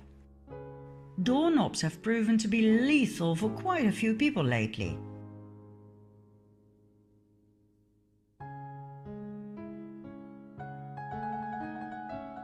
In other words, not suicide, but murder. Was Inez Sorreguieta about to spill the beans on the cabal? Is that why she was silenced? Could this be true? Let's have a look at some other doorknob victims. Number 1. Lorraine Scott, fashion designer and former girlfriend of Nathan Rothschild, one of the world's most wealthy families. According to a longtime lover, Mick Jagger, Lorraine was not suicidal. Number 2. Chris Cornell, lead singer of the rock band Soundgarden and Audioslave. According to his family, he suffered from depression due to being sexually abused as a child. He and his wife founded the Chris and Vicky Cornell Foundation to support children suffering the consequences of abuse and neglect. He and his best friend, Chester Bennington, were working on exposing an elite pedophile ring. Cornell was also the main financial backer for the documentary The Silent Children about child sex trafficking. After he died, the project was cancelled. According to his family, Cornell was not suicidal at the time of his death. Interesting detail contradicting the suicide theory was the blood on his head and on the ground. Was Cornell killed by a stroke on the head and strangulation by means of his exercise belt? Number 3. Chester Bennington, best friend of Chris Cornell and lead singer of Linkin Park. He died 2 months after Cornell. Bennington also suffered from depression due to being sexually abused as a child by a friend of the family. According to some sources, that friend was John Podesta, key player in Pizzagate. And when you look at the striking resemblance, Podesta could well be Chester's biological father. When Chester was 9 years old, his father abandoned the family after finding out the boy was not his son. Was Podesta both the pedophile family friend and the biological father of Chester Bennington? Is it a coincidence that the logo of his band looks like a broken version of the young boy lover symbol? Number 4. Tim Bergling, aka Avicii, world-famous Swedish DJ, musician and record producer. According to the first news about his apparent suicide, Bergling was said to have hung himself from a doorknob. Later on, the narrative was changed into self-inflicted cuts with a broken wine bottle that led to heavy and lethal bleeding. It took almost 2 weeks for this official narrative to be published. Bergling's 2015 video clip For a Better Day clearly and shockingly shows child sex trafficking.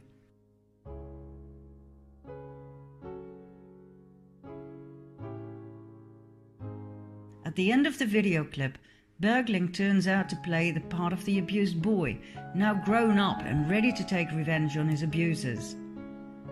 Did he actually experience these horrors in his childhood? Was he murdered for bringing this out into the open? Bergling's family believes he did commit suicide, yet his girlfriend expressed her disbelief. Number 5.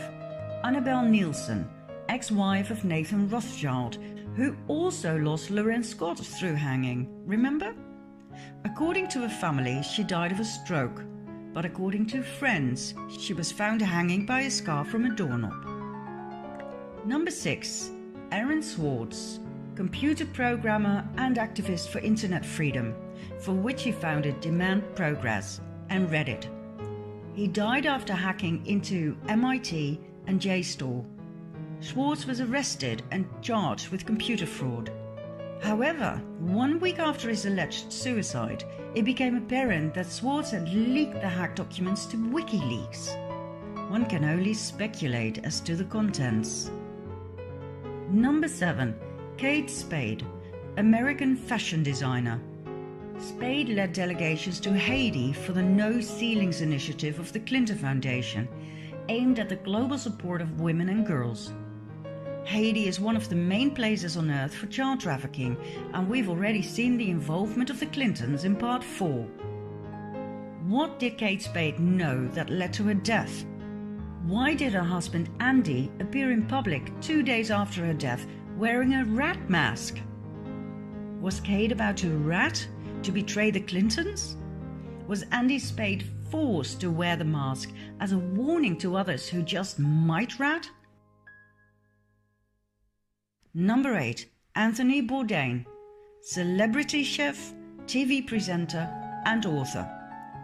Bourdain openly criticized Hillary Clinton on multiple occasions. He spoke out strongly against globalization and deeply hoped Henry Kissinger would be called out for the war crimes he committed. Bourdain had been to Pedophile Island, Haiti, to shoot an episode for his TV program No Reservations. A month before his death, he posted a tweet about the wrath of Hillary Clinton he had experienced.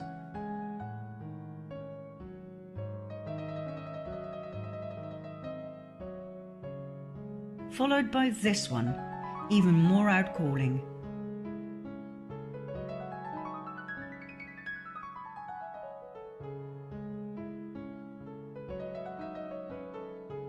And then Bourdain died a sudden and unexpected death. So, what are we dealing with here? The world has obviously gone mad. We've already seen the normalization of pedophilia. Now the elite takes it a level higher, worshipping the devil and normalizing cannibalism. You don't believe me? Watch this.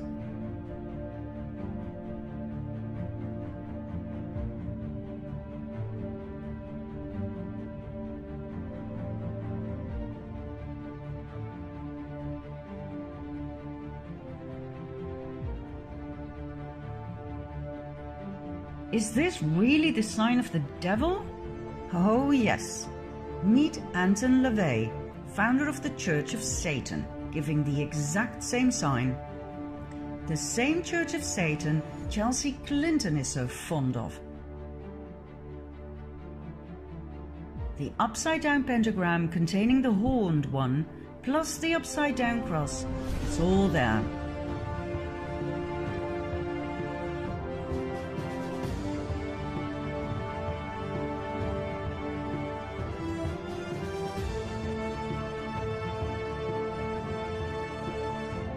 So, we have Satan,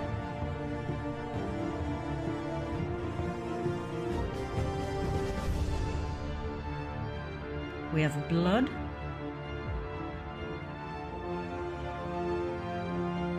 we have body parts,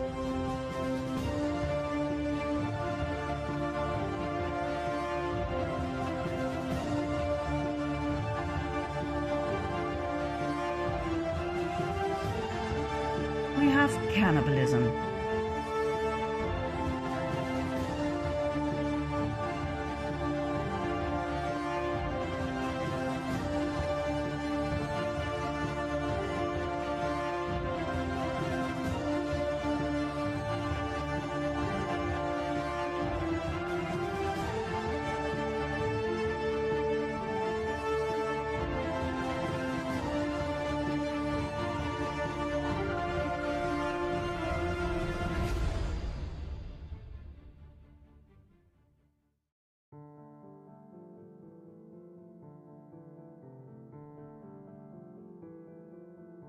Statues of Moloch, an expression of the devil, are now watching over several American cities.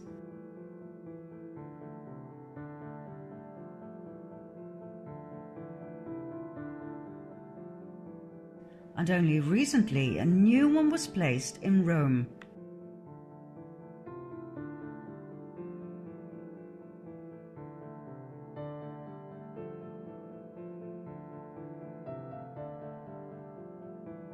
Let's go back to the Dutch royal family and see how far this insanity goes.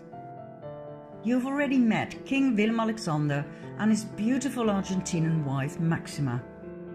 They both have very interesting fathers.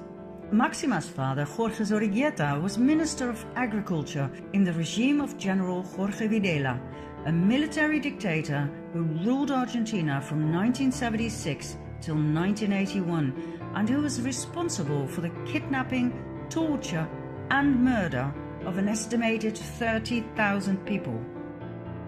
As part of the Videla government, Zorrigueta must have known about the atrocities, but he claimed not to have been aware of the so-called Dirty War. In 2006, Zorrigueta was discredited once again during a lawsuit against the top of the Banca Repubblica for money laundering the profits of drugs and weapons trade. Zorrigueta was on the board of directors between 86 and 96, the time of major deals between the bank and drug cartels, but once again he came out clean due to bribery and corruption. His daughter Maxima didn't meet Willem-Alexander until 1999 in Spain. At least that is the official narrative, which is weird as the Dutch royal family had known the Zorriguetas for generations. Why did they lie about that? Prince Bernhard, Willem-Alexander's grandfather, frequented Argentina and the Zorriguetas even before World War II. Both families had a holiday mansion in Bariloche, a ski area with mostly German visitors and inhabitants.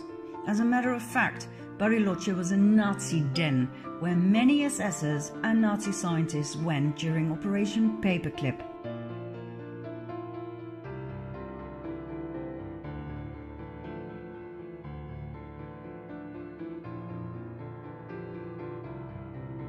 I was taught in school that the Nazi leaders were all convicted in the Nuremberg trials, that justice was served.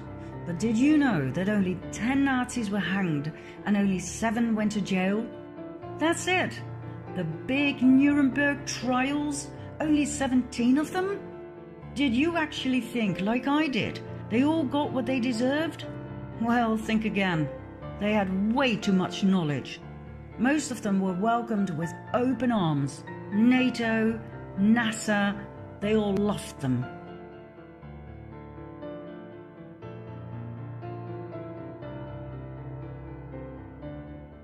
Many SSers, scientists and engineers did not go to the US but to South America instead, especially after their retirement. Argentina was very popular among them, especially the inhabitable Patagonia, where they were safe from post-war Nazi hunters. Bariloche was such a place.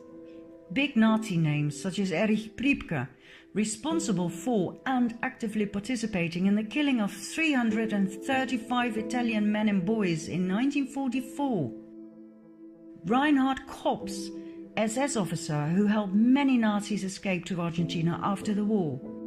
Josef Mengele, the Angel of Death from Death Camp Auschwitz, where he performed horrific experiments on children. And Adolf Eichmann, one of the major organizers of the Holocaust, all lived in Bariloche, later the favorite ski location of the Dutch royal family and the Zorriguetas. Both King Willem-Alexander's father and his grandfather were German. Both were part of the Nazi movement. Klaus von Amsberg, Willem-Alexander's father, was a member of the Hitler Youth. His parents were active participants in Hitler's NSDAP. When journalist Wim Klinkenberg wrote an article about Prince Klaus's Nazi past in Panorama magazine of December 1965, Dutch Prime Minister Kals personally interfered. He was tipped about the contents of the article, in which clear evidence was presented that completely contradicted the official story about our prince's past. Kals ordered all 420,000 magazines that had only just been printed to be destroyed. Incriminating evidence, documents, letters, etc. against the Dutch royal family were stolen from journalist Klinkenberg's home. The people of the Netherlands were not to find out about the dark side of the royal family. King Willem-Alexander's grandfather, Bernhard von Lippe-Biesterfeld, was member of Hitler's NSDAP, the SA, and the SS, where he served Himmler's elite cavalry, the Equestrian SS.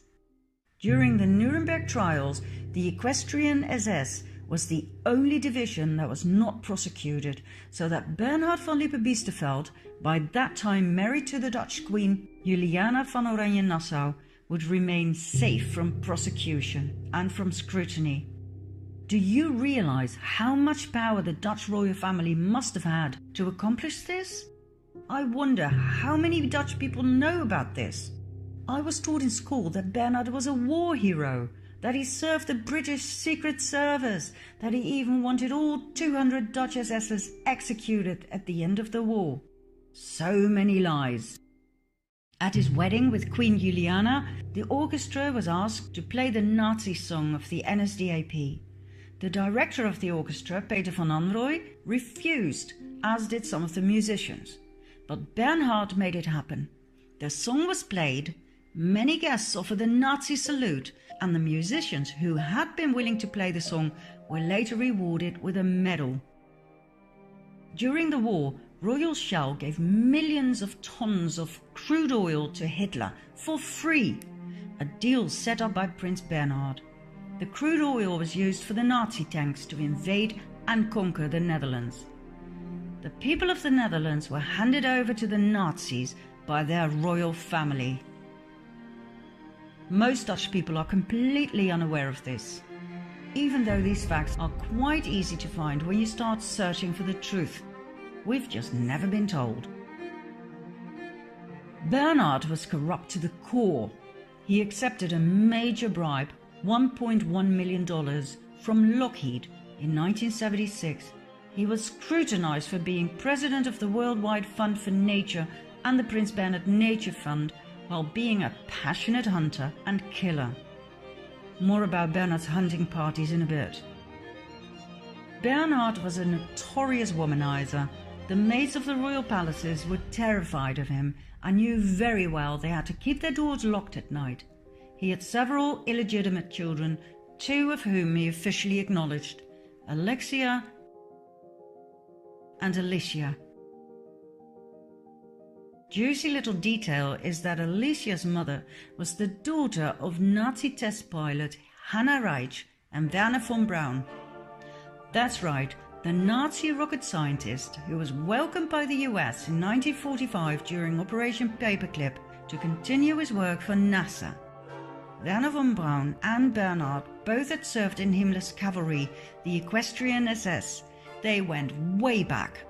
In 1952, Bernhard visited his old buddy Werner and took advantage of his daughter and left her pregnant. After that, he was no longer on speaking terms with the mother of his illegitimate child, as he put it himself. Bernhard was a much more powerful SSer than most people realize. Before, during and after World War II, he cherished and maintained his contact and friendships with other SS officers, both in Argentina, where he went on so-called trade missions for the Netherlands, and in Germany, which has always been denied by the royal family and the Dutch Central Intelligence Agency. Bernhard also founded the Bilderberg Group, where political and industrial leaders gather once a year to discuss, well, nobody really knows, as it's highly secretive. You can only become part of this exclusive group upon invitation. When Prime Minister Luns tried to enter the conference in 1977, he was literally thrown out. There's one thing all researchers agree on: the Bilderberg Group is definitely cabal. There's one more thing Bernhard was known for, and this is where it gets really dirty. It's the main reason why I put so much emphasis on our royal family. And this is something everybody needs to know. Come quickly to part 8.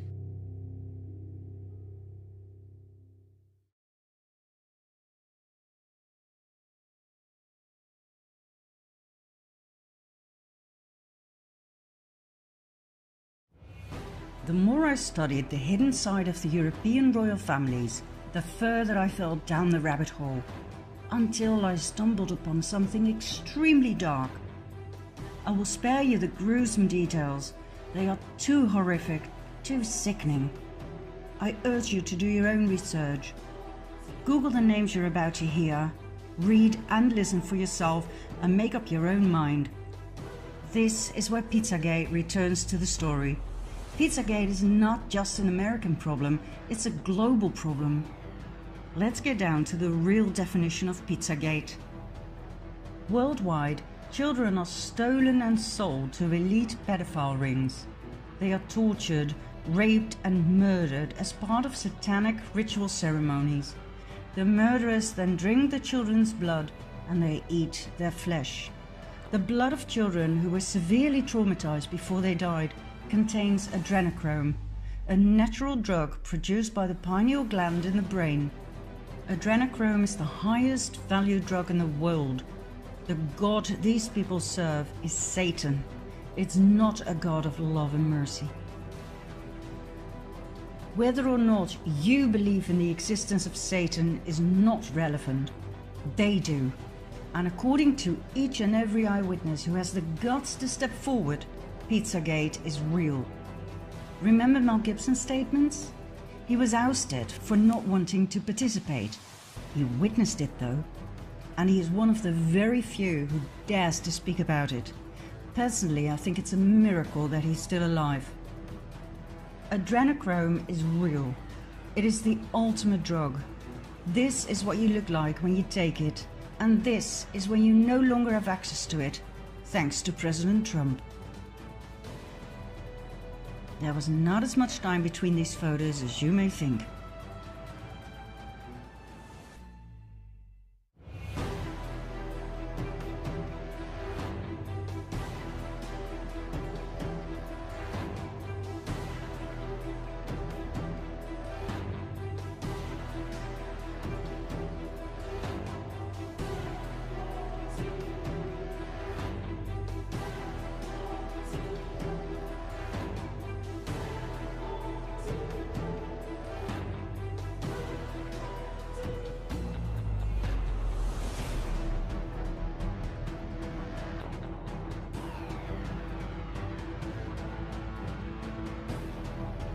Not many children survive the satanic ritual ceremonies. The very few ones that do were not meant to be killed. They were there to sexually serve the elite. Royalty, sheikhs, top politicians, bankers, judges, church leaders, worldwide. Most survivors were born into satanic cult families. When you study all of the survivors' accounts, you will see they have a lot in common. The same description of the atrocity inflicted upon them, the same names of perpetrators, and the same elite they belong to. The problem, however, is that these survivors are not believed by most people. It's easier to assume that they're insane or attention seekers than to face the horrible truth. Furthermore, not many survivors dare to step forward. They are simply too traumatized. I spent countless hours listening to their horrifying accounts. I read police reports, and I am convinced these people are not crazy. They are not attention seekers nor liars. Their stories are consistent. Please do your own research and find out about the following victims and/or eyewitnesses. The Dutch Annemarie van Blijenburg, Toos Nijenhuis, Anneke Lucas, and Ronald Bernard. The Irishman Richard Kerr, brother and sister Gabriel and Eliza Dearman from the UK, the American Sarah Ruth Ashcroft, and the Australian Fiona Barnett. Whenever a child sex offender was arrested in the Netherlands and its neighbouring Belgium, think Mark Dutroux, Roberts Mickelsons, they all swore they were supplying children for a large elite network. They were not believed. They were presented to the public as lone wolves, operating on their own. Most viewers will now once again experience some more cognitive dissonance. But hey, remember when the first reports emerged about the sexual abuse of boys and girls by Catholic priests and nuns? At first, nobody believed it. People were too shocked to handle it. But now, so many years later, it is common knowledge to most people. The church paid millions of dollars to its victims in an effort to silence them. We now have the evidence. We have numbers, statistics. People have grown used to the idea that priests, bishops and cardinals rape children on an enormous scale. And if you think the popes washed their hands in innocence, you're in for a big shock. Now I realize that satanic cult offerings of babies and children is a step further than sexual abuse. But I can assure you that more and more victims will soon speak up. And step by step, people can work their way through their cognitive dissonance so that soon we'll be able to save these children. Where do these children come from? How come they can simply disappear without a trace, without worried parents who report them missing? They come from orphanages, children's homes, youth detention centers. Some are homeless. Many are refugees fleeing wars. These children are stolen, sold. We're talking the fastest growing trade here. According to the survivors, not only the Dutch but also the British royal family are heavily involved in all of this. Back in the 1980s, a major controversy arose when it became clear that Prince Charles was a very close friend of Jimmy Savile, a notorious pedophile. Not only Charles, the entire royal family loved Savile, as did Prime Minister Margaret Thatcher. Savile was named by many victims and was said to have been extremely violent and cruel. He was never prosecuted and died a free man. Then there's the interesting close friendship between Prince Andrew and convicted pedophile Jeffrey Epstein. Epstein held several young women as sex slaves, hiring them to his elite friends such as Prince Andrew. The royal family has always denied the allegations.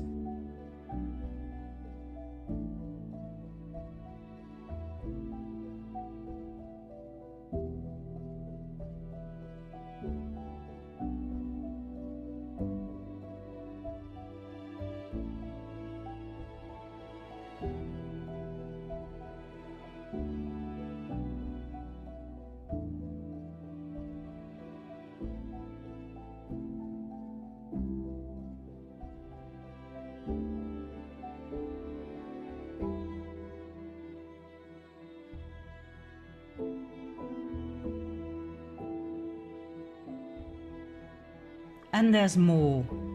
In 2015, a video emerged, shot by a Swedish tourist at Buckingham Palace. It shows a naked boy climbing out of a window of the palace using a bedsheet. The boy cannot hold on and falls to the ground.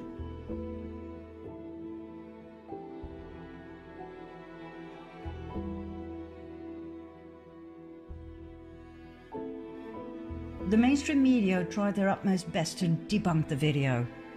Buckingham Palace declined to comment on the video, and the Metropolitan Police said they had no reports of the incident. Now, I don't know what it is with the royal family, but something's definitely weird. Have a look at Prince William's wife Kate, right after giving birth in 2018. Why on earth would she pick a dress that is identical to the one in the horror movie Rosemary's Baby, where Rosemary gives birth to Satan's child? What kind of an insane coincidence is that? According to the satanic ritual abuse survivors, the popes too were and are heavily involved. Pope Francis, Pope Benedict. Like I said, they do not wash their hands in innocence. On the contrary.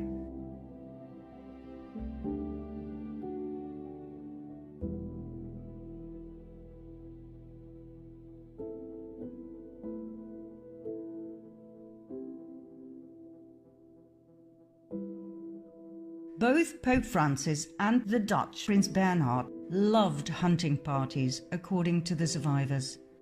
Once again, I will do you the great favor of sparing you the disgusting details, but it boils down to this. The hunting parties took place in secret in forests, most of which belong to royal estates in several European countries.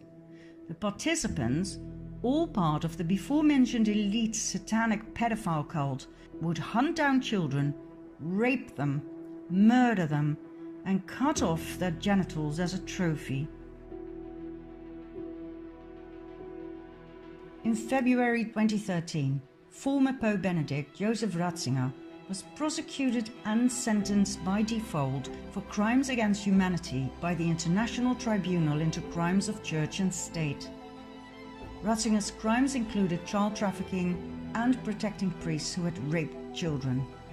Is this why he stepped down, even though being a pope is a nomination for life? Interesting little detail is that lightning struck St. Peter's twice, only moments after his resignation.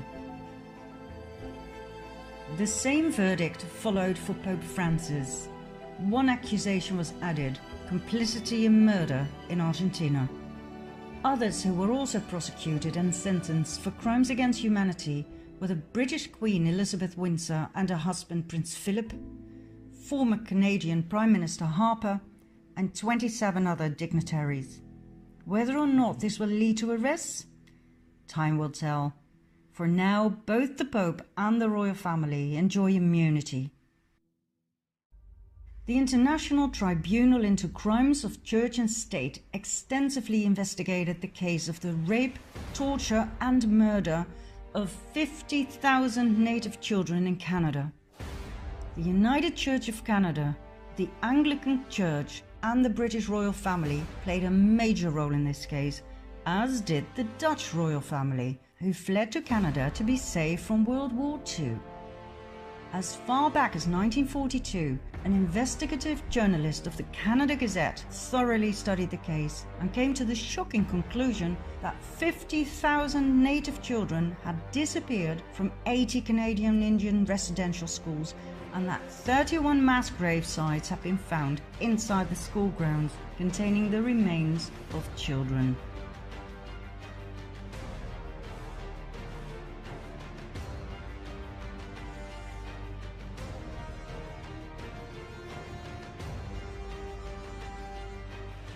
Now, as shocking as this may be, it is nothing new.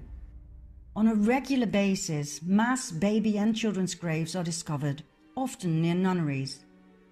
In some cases, we don't know exactly what happened. In other cases, we do know, due to forensic evidence and the eyewitness accounts of survivors. Mel Gibson was right when he said that satanic cults with child sacrifices are nothing new. It goes way back into history. For thousands of years, children have been murdered to please Satan, Lucifer, Baal, Moloch, or whatever you want to call him. I have found many paintings of child sacrifice in Catholic churches during my own research. It's part of human history, but that doesn't mean it's okay.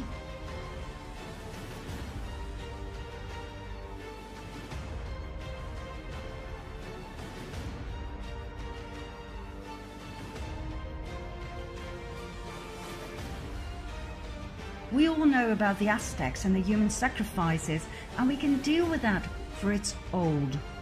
But until recently, I was not aware of any of this. I'd never heard about Pizzagate and satanic Luciferian cults with child sacrifice. I thought it belonged to the past, to the Dark Ages. Well, I guess we're still living in the Dark Ages. All of the satanic cults are connected, worldwide. People at the highest level are only at the highest level because they participate. And once you're in for life, through blackmail with pictures and video footage taken in secret. And some don't even need blackmail, they simply thrive on the pain and suffering of others. Some names have been named, others will follow soon. The people will be shocked to the core when this comes out. Let me give you one piece of advice. When the video of Hillary Clinton and her right hand, Huma Abedin, raping, torturing, mutilating and killing a little girl comes out in the open, do not watch it. You will not sleep again.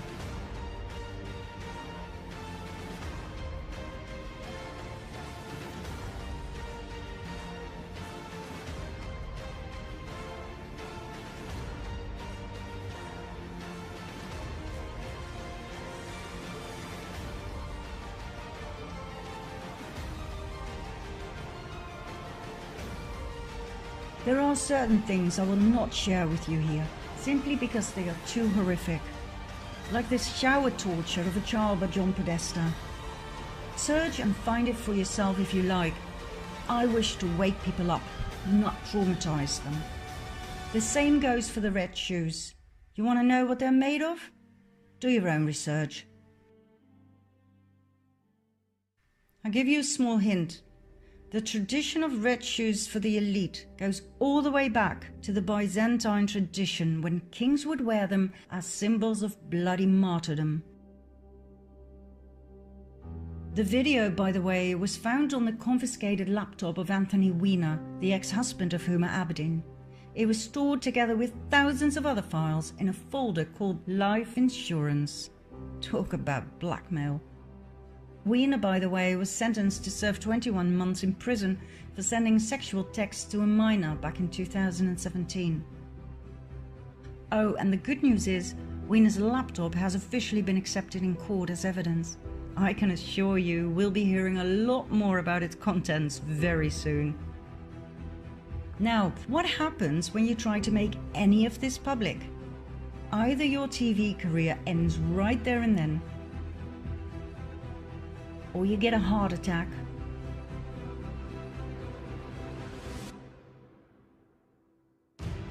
or your plane crashes,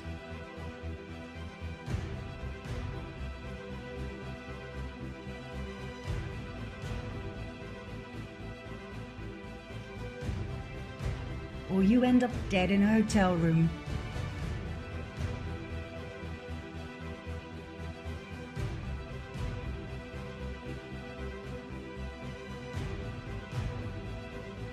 Or you are found with a bullet in your back, or you commit suicide.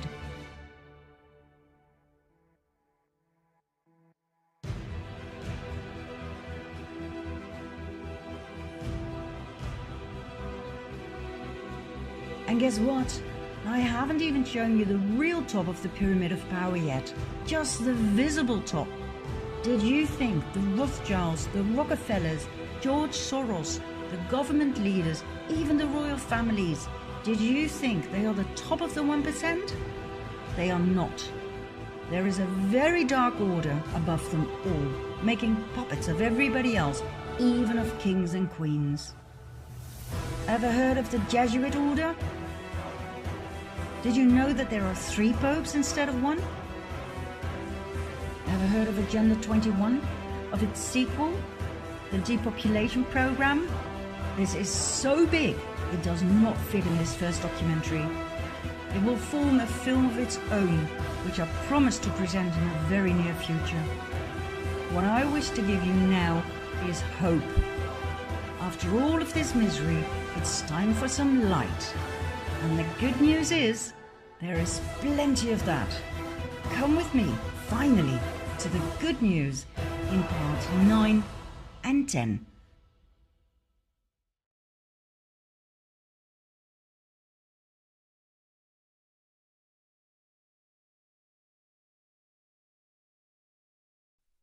When Q arose on October 28, 2017, little did we know that a new era had started.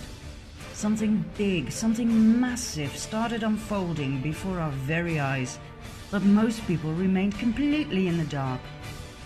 Through the Q drops, hints, clues and questions were planted like seeds, waiting for humanity to be picked up, researched and unraveled. Bit by bit, we, the people, woke up.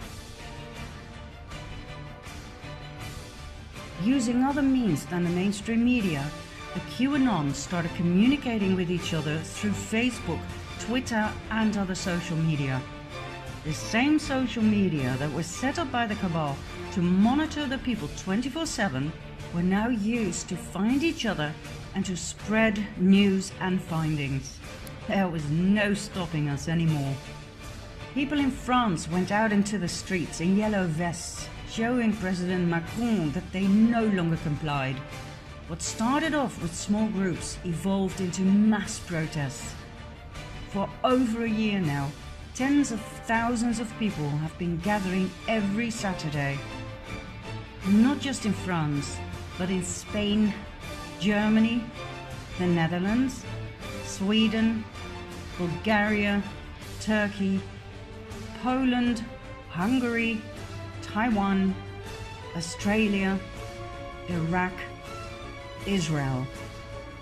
The mainstream media tried to make people believe it was just a fading phenomenon, but the people saw through their lies. George Soros then intervened in his own special way. He paid his people to mingle with the yellow vests and start riots. The ever-successful way to discredit a group of protesters with peaceful intentions, made them look like vandals and aggressors. Soros's rats attacked the police. But this strategy didn't work either. His rats were not very smart. They forgot to put on yellow vests, and in the heat of the fight they shouted, "Paris! Paris! Antifa!" Then they forgot who they were supposed to attack, so they went for the yellow vests as well. Macron got scared. He told the French police to strike down the protests with all means necessary. But the police officers took off their helmets in solidarity with the yellow vests. What else could the cabal do? Use extreme violence. Army forces were deployed. Snipers were put on rooftops to shoot at the yellow vests if necessary. Thousands of people got injured. People died. France is in the middle of a civil war, but the mainstream media remains silent.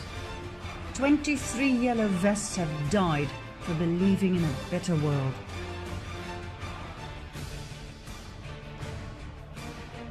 South America too shows massive protests, where people demand their corrupt governments to step down.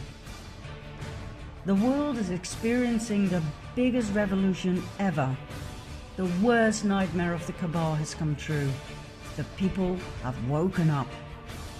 And contrary to other revolutions that humanity went through in the past, this revolution is one of knowledge, understanding of how things are run by the elite, and the willingness to work together to create a better world.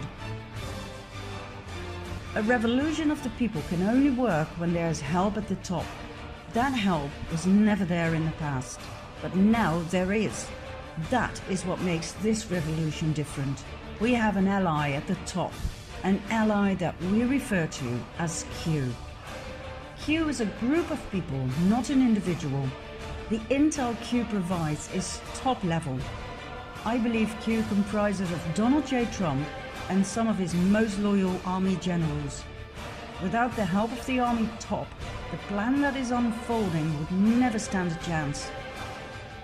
But there's more to Q than meets the eye. I am convinced there are some secret components that will be revealed soon.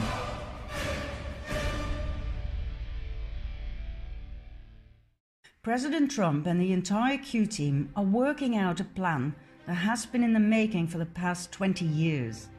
A plan so all-encompassing, it took this long to calculate every step, every move to perfection. Every possible outcome of each and every step was thoroughly mapped out, leading to the next optimal move. We're talking probability calculation at the highest level. How do we know? Because Q made predictions of events that we, the people, could never have foreseen. President Trump gave clues in his speeches that pointed to events that were about to unfold, but most people didn't even notice them. The mainstream media made fun of them, but the QAnons recognized them and realized just how brilliant Q really was. Let me give you a few examples. In the middle of a press conference in November 2017, Trump stopped a few times to take a sip of water from a small plastic bottle. It seemed weird, completely overdone. He repeated this a month later in the middle of a talk about national security. He held the glass with two hands like a child. The mainstream media went hysterical, claiming the president was either retarded or suffering from some degenerative disease. The Anons, however, knew immediately that he was pointing out something. The water bottle contained Fiji water. Fiji water is bottled on the Isle of Wakanda. In 1973, Wakanda was bought by a Canadian businessman, David Gilmour. In 1996, he founded Fiji Waters. In 2016, Claire Bronfman, heiress to the multi-billion-dollar Seagram liquor fortune, bought 80% of Wakanda from Gilmour and financed the setup of NXIVM on the island. Exactly, the sex cult run by Keith Raniere, who branded his initial into the women that he kept on the island as sex slaves, who were lured in by sweet-faced Alison Mack, the Smallville actress. The ball started rolling, arrests were made, and in April 2019, Raniere was found guilty on all charges, including racketeering and sex trafficking. Some of his victims were minors. Claire Bronfman and her sister Sarah pleaded guilty on all charges, as did Alison Mack. More incriminating things will come to the surface soon. NXIVM donated a large amount of money to the Clinton Foundation. Claire Bronfman was CEO of a company called Bronfman Rothschild, as was Evelyn Rothschild and his wife Lynn. Remember them from the previous episodes? Isn't it fascinating how the same key players keep popping up? There's one more disturbing thing about this case, which involves the Dalai Lama. In May 2009, the Bronfman sisters organized an event with the Dalai Lama in Albany. There was a lot of criticism towards the Dalai Lama. How could he connect his good name with a sex cult? But he decided to go anyway. 10 days after the event, the Dalai Lama Trust was founded. According to its tax filings, the trust received $2.2 million in donations in its first year. Was the Dalai Lama bought to connect himself to NXIVM? According to an inside NXIVM member, this was indeed the case. The Dalai Lama's office and the Bronfman sisters denied the allegation. Now that this has come out into the open, it would be nice if the Dalai Lama would at least explain why he went along with the sex cult or apologize. But instead, he blames Trump on unethical behavior. Now, why was the Fiji case so important? NXIVM will soon turn out to be just a small fish compared to what's coming. Think crimes against children, sex trafficking, and satanic child sacrifice. Think big names like the Clintons, the Obamas, and the Podestas. What Trump did was he started off with a case important enough to be presented to the people, but small enough not to completely shock them. He chose NXIVM to let the public get used to the major offences that are about to be revealed. This is what we call red-pilling the people, a term coined in the movie The Matrix. Do you want the blue pill or the red pill? If you choose the red pill, you will be shown the truth, and there's no way back. Here's another example of Trump's brilliant strategy. In June 2017, Melania boarded the presidential plane on her way to visit a youth detention center with Mexican migrant children who had been separated from their parents. She wore a coat with the text, "I really don't care, do you?" It was a strange choice, for the coat wasn't fashionable at all, and the text was quite provocative, to say the least. Once again, the mainstream media went into a frenzy, but the QAnons knew the Trumps were giving yet another clue.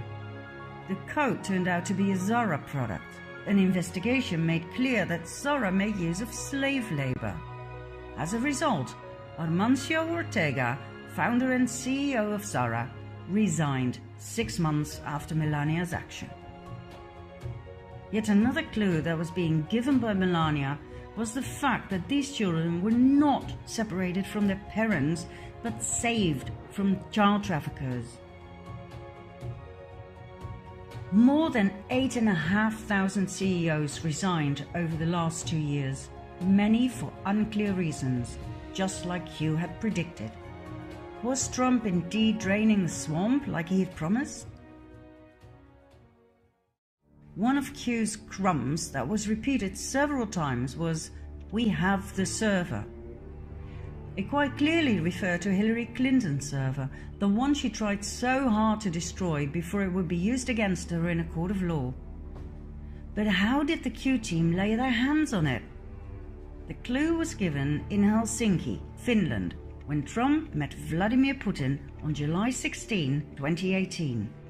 Trump openly asked the audience, "Where is the server? Where are the servers? They are missing. Where are they? What happened to Hillary's emails?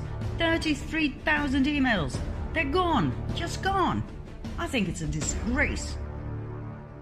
Remember the scene with the soccer ball? Putin handed Trump the ball and said, "The ball is now in your court." Trump took the ball and said, "This will go to my son, Barron." He then threw the ball to Melania. What was so special about the ball? Why the big smiles and the twinkling in their eyes? What was going on here? And why did Melania post a tweet with this picture later that year? Many QAnons agree on the theory that the content of the servers was inside that soccer ball, containing enough incriminating evidence to put a lot of people in Washington, D.C. behind bars for life. Try evidence for the Uranium One scandal, where Hillary Clinton, as Secretary of State, and with knowledge and approval of President Obama, gave Russia control of 20% of America's uranium by approving the Rosatom deal.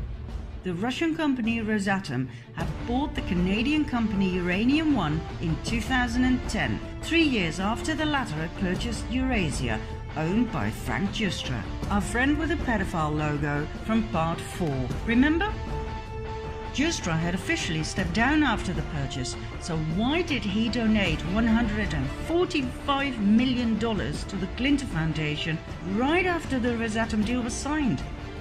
Why on earth was he too embraced by the Dalai Lama? And why the hell did he get the Dalai Lama Humanitarian Award when he is involved up to his ears in child trafficking? Why did Bill Clinton receive $500,000 for a talk in Moscow right after the Rosatom deal was announced? Do you know what we're looking at here? Bribery, corruption, pay to play, money laundering, and high treason. This was the real Russian collusion. Oh, by the way, why did Trump say this soccer ball was going to his son Barron? According to insiders, Barron is extremely intelligent with an IQ of 146. He is said to be incredible with computers, especially when it comes to hacking, cracking codes, passwords, etc. Bearing this in mind, I so understand the facial expressions that one fine day in Helsinki. Soon, very soon, there will be arrests, mass arrests. Everything has been laid out, 20 years of preparations. The CIA, FBI, DOJ, NSA, every three-letter agency has been cleared of deep state actors. How can you make arrests when the agencies are corrupted? You cannot. That's why Comey, McCabe, Brennan, and other key players had to go. That's why some of them suddenly stepped down while others were fired. The stage has been set. The world will be in for a major shock. How on earth are people going to respond when it becomes clear that Obama, Pelosi, Schumer, Feinstein, Strzok, Page, the Clintons, that they all tried everything they could possibly think of to impeach the President of the US? We will soon see that it went much further than just spying. It went as far as organized murder attempts. The cabal, the deep state, tried to assassinate the President of the United States on multiple occasions. They tried to force Trump to go to war with North Korea, but after annihilating the cabal strongholds there, he brought peace. They now try to force him to go to war with Iran, but I can assure you he will do the exact same thing. Annihilate the cabal strongholds first, and then bring peace. Q said it would happen this way. First Korea, then Iran, Israel last.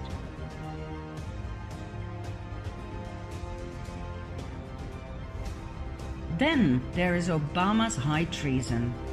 Everything you were told about him by the mainstream media will soon turn out to be false, falsified on purpose. Soon we will be presented with hard evidence concerning his birth certificate, his ties to the Muslim Brotherhood, the extremist party behind ISIS. Pictures such as these will start to surface.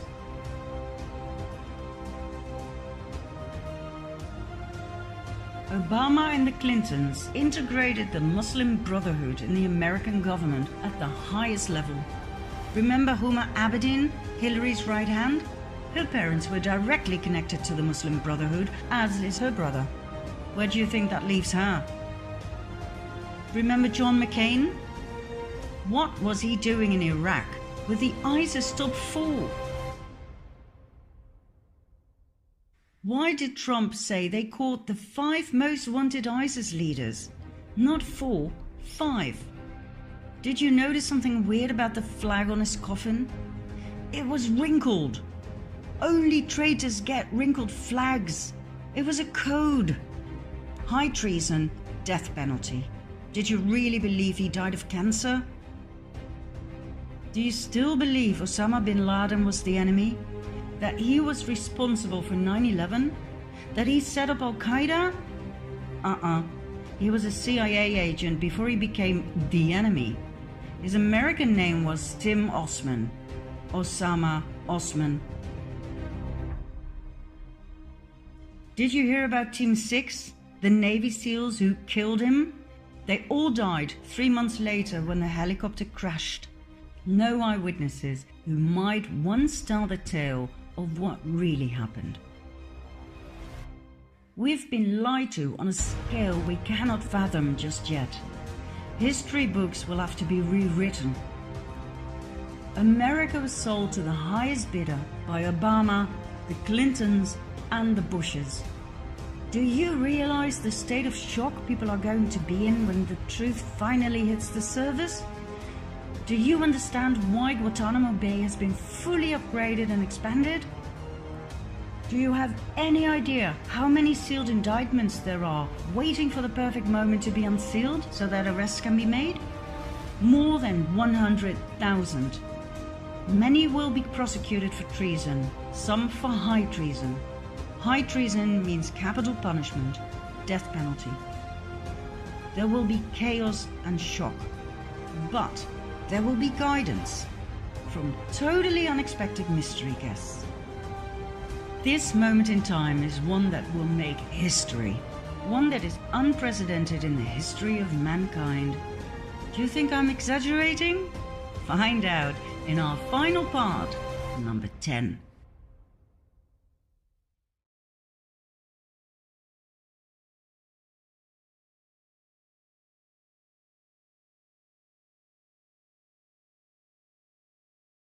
When everything we've seen in the previous episodes is presented to the public with undeniable evidence, people will be in shock. The normal way to deal with shocking information is to first deny it and ridicule the messenger, then get scared, angry or depressed, and finally accept it as the new paradigm. This will take some time. I believe we're going to need a spokesperson to convey to the world what happened. Somebody who will be believed by everybody, Democrats and Republicans alike. That person cannot be Donald Trump. He will be hated by the Democrats, no matter how much peace he brings upon them. If I were to choose, for the US at least, it would have to be JFK Jr., John as his father used to call him. Loved and trusted by the entire nation, mourned by every American citizen. Too bad he is no longer amongst us. Or is he? When I first heard about the possibility of him still being alive, I thought, oh God, not yet another conspiracy theory. But when I did some more research, I started doubting. This is an aerial photograph of JFK's memorial. That's right, it's a Q. Remember this code? It was engraved in the ship bell on JFK's boat. Where we go one, we go all. JFK was murdered because he wanted to expose and get rid of the cabal. He intended to start with the CIA, just like Donald Trump. He too knew that the CIA had turned into an uncontrollable monster that no president or government could restrain, but he had no idea what he was up against. JFK was assassinated.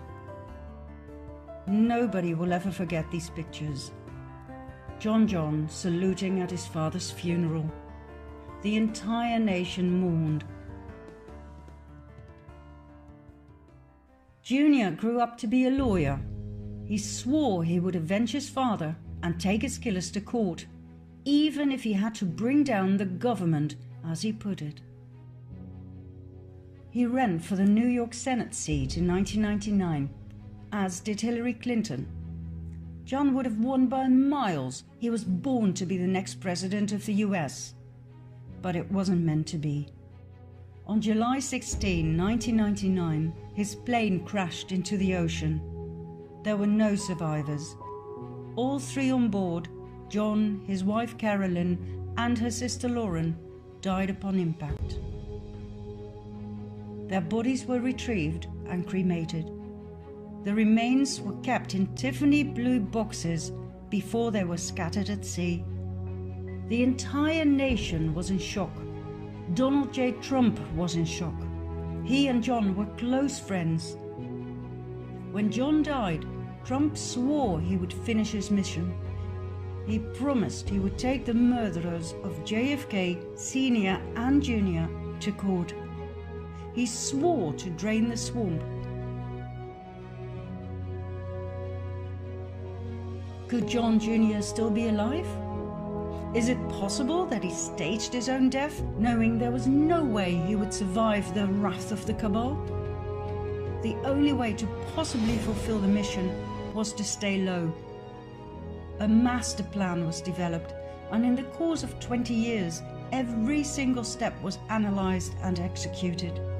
An entire team was put together with insiders at the top who were willing to give their lives for the cause, the annihilation of the cabal and the liberation of the people. They left hints and clues as to inform those who had already woken up to the truth. Trump communicated directly with the people by means of his Twitter account, thus avoiding the corrupted mainstream media. In every speech and every tweet, he used codes for the QAnons to pick up on. He used spelling errors such as kafefe instead of coffee, referring to a new act about the saving of all social media posts by the president. The act was introduced 12 days after Trump's tweet. He wrote hamburgers instead of hamburgers, referring to people who are below the devil and who commit acts that even the devil would consider evil. He wrote smoking gun instead of smoking gun, referring to the secret, perverted orgies of John Podesta and friends.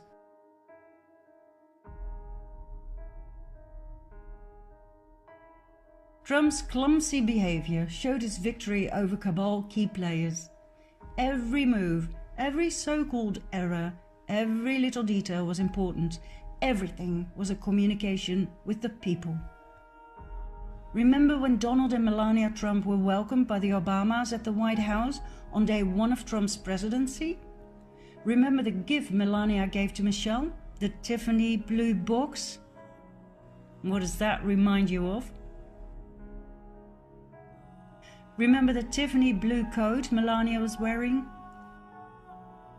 So many references to JFK, Sr. and Jr.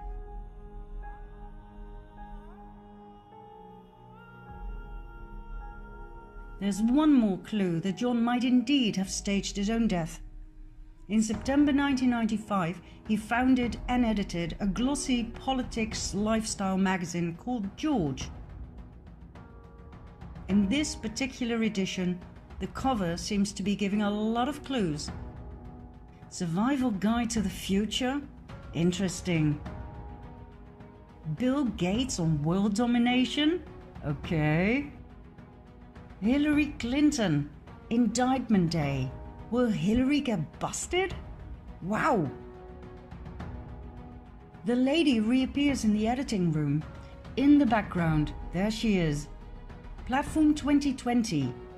That's the year of the next presidential election. And then it reads, "Buckle your chin strap and hold on as George enters the time warp and re-emerges in the year 2020. Time warp? Is this John communicating that he will reappear in 2020? If John is alive, would he show himself to the public from time to time? Disguised, of course, yet clear enough for the anons to see? Meet Vincent Fusca, presented to the public as a Trump enthusiast and volunteer at the Trump rallies. Now I know he's not the spitting image of John Jr. Different nose, different mouth, not quite as handsome. But hey, if they can make Eddie Murphy look like this, everything is possible, right? Bear that in mind. Vincent Fusca does not seem to have a past. No old pictures, no family tree, nothing. He suddenly appeared.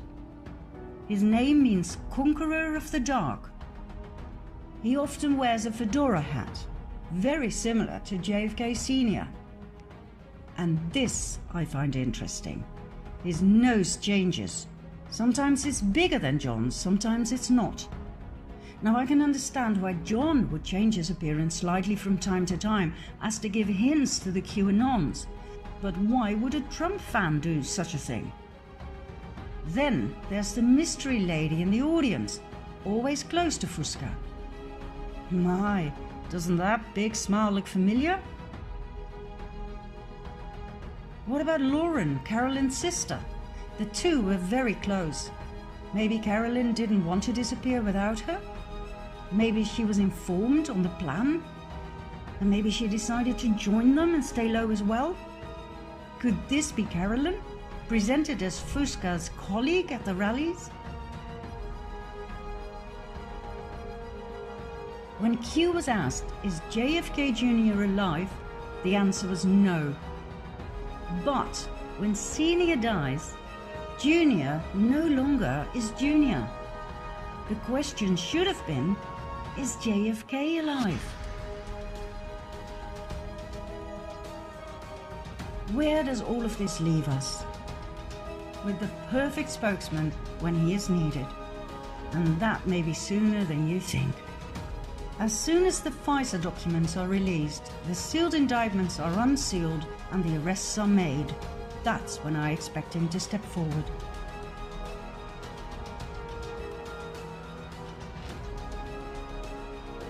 The world is in the middle of the greatest transition ever. An entire era of suppression of the masses is about to end.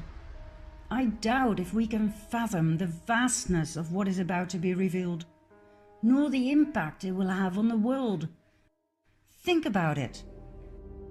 World peace to start off with. That's literally what Trump said to a reporter who asked if he'd be nominated for the Nobel Peace Prize. The prize will be world peace.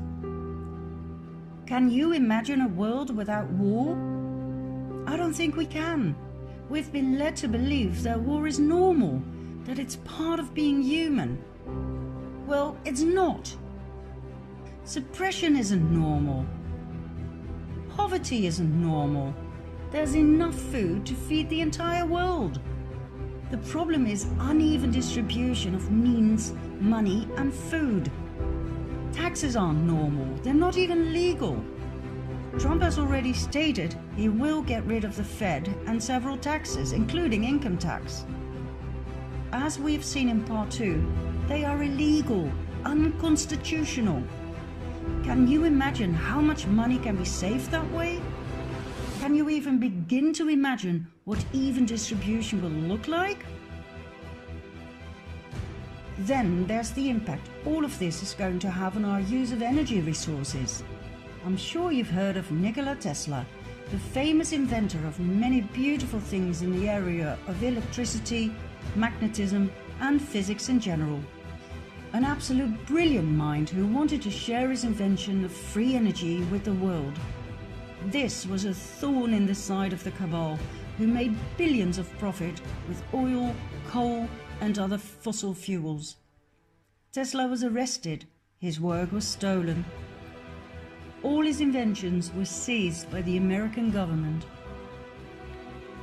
John Trump, Donald's uncle, was a brilliant physicist, electrical engineer and inventor. During World War II, he joined the National Defense Research Committee. In 1943, he reviewed and analyzed the Tesla papers right after Tesla died. That's right, Tesla's inventions on clean and free energy, on anti-gravity, and on much more that has been kept hidden from the public because there was no money in it, fell into the hands of Donald Trump's uncle, whom he loved and greatly admired. Guess how that fits in Q's plan to save the world. Oh, and there's one more thing. Take a look at this picture. Doesn't John Trump remind you of someone? Somebody very important in the truth movement? Julian Assange. Could he be John Trump's son? Donald Trump's cousin? Let's put it this way, nothing surprises me anymore, and it sure makes sense. And bearing in mind all the magnificent inventions of both Nikola Tesla and John Trump, I wouldn't be surprised either if they had invented a time machine. After all, if you can bend space, which was definitely within the reach of Tesla, then you can change time. If quantum physics is correct, if you can really jump from one timeline to another parallel one, you can time travel, change certain things and go back without people noticing a thing. Unless you leave clues behind, like a magazine that seems totally out of place.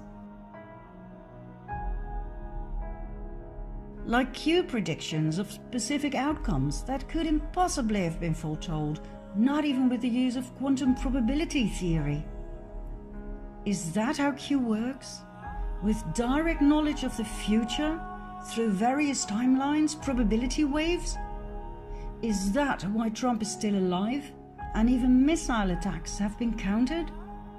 Is this how Q manages to predict exact poll numbers and events to the minute and second precise as encoded in the Q drops and the Q clock? Is this how the mysterious author Ingersoll Lockwood was able to write a book in 1889 and another one 4 years later about young Baron Trump and his adventures through a space-time portal guided by a man called Don, the master of all masters? All current topics are in the books. Dirty politics, an unexpected candidate, a man called Pence, Russia, even the exact location of the Trump Tower. 1889? The mysterious author also wrote a book about the last president. Furthermore, his name appears on a watch, the Ingersoll Trump Pocket Watch. The same sort of watch used by the White Rabbit in Alice of Wonderland, a tale often referred to by Q. Time travel?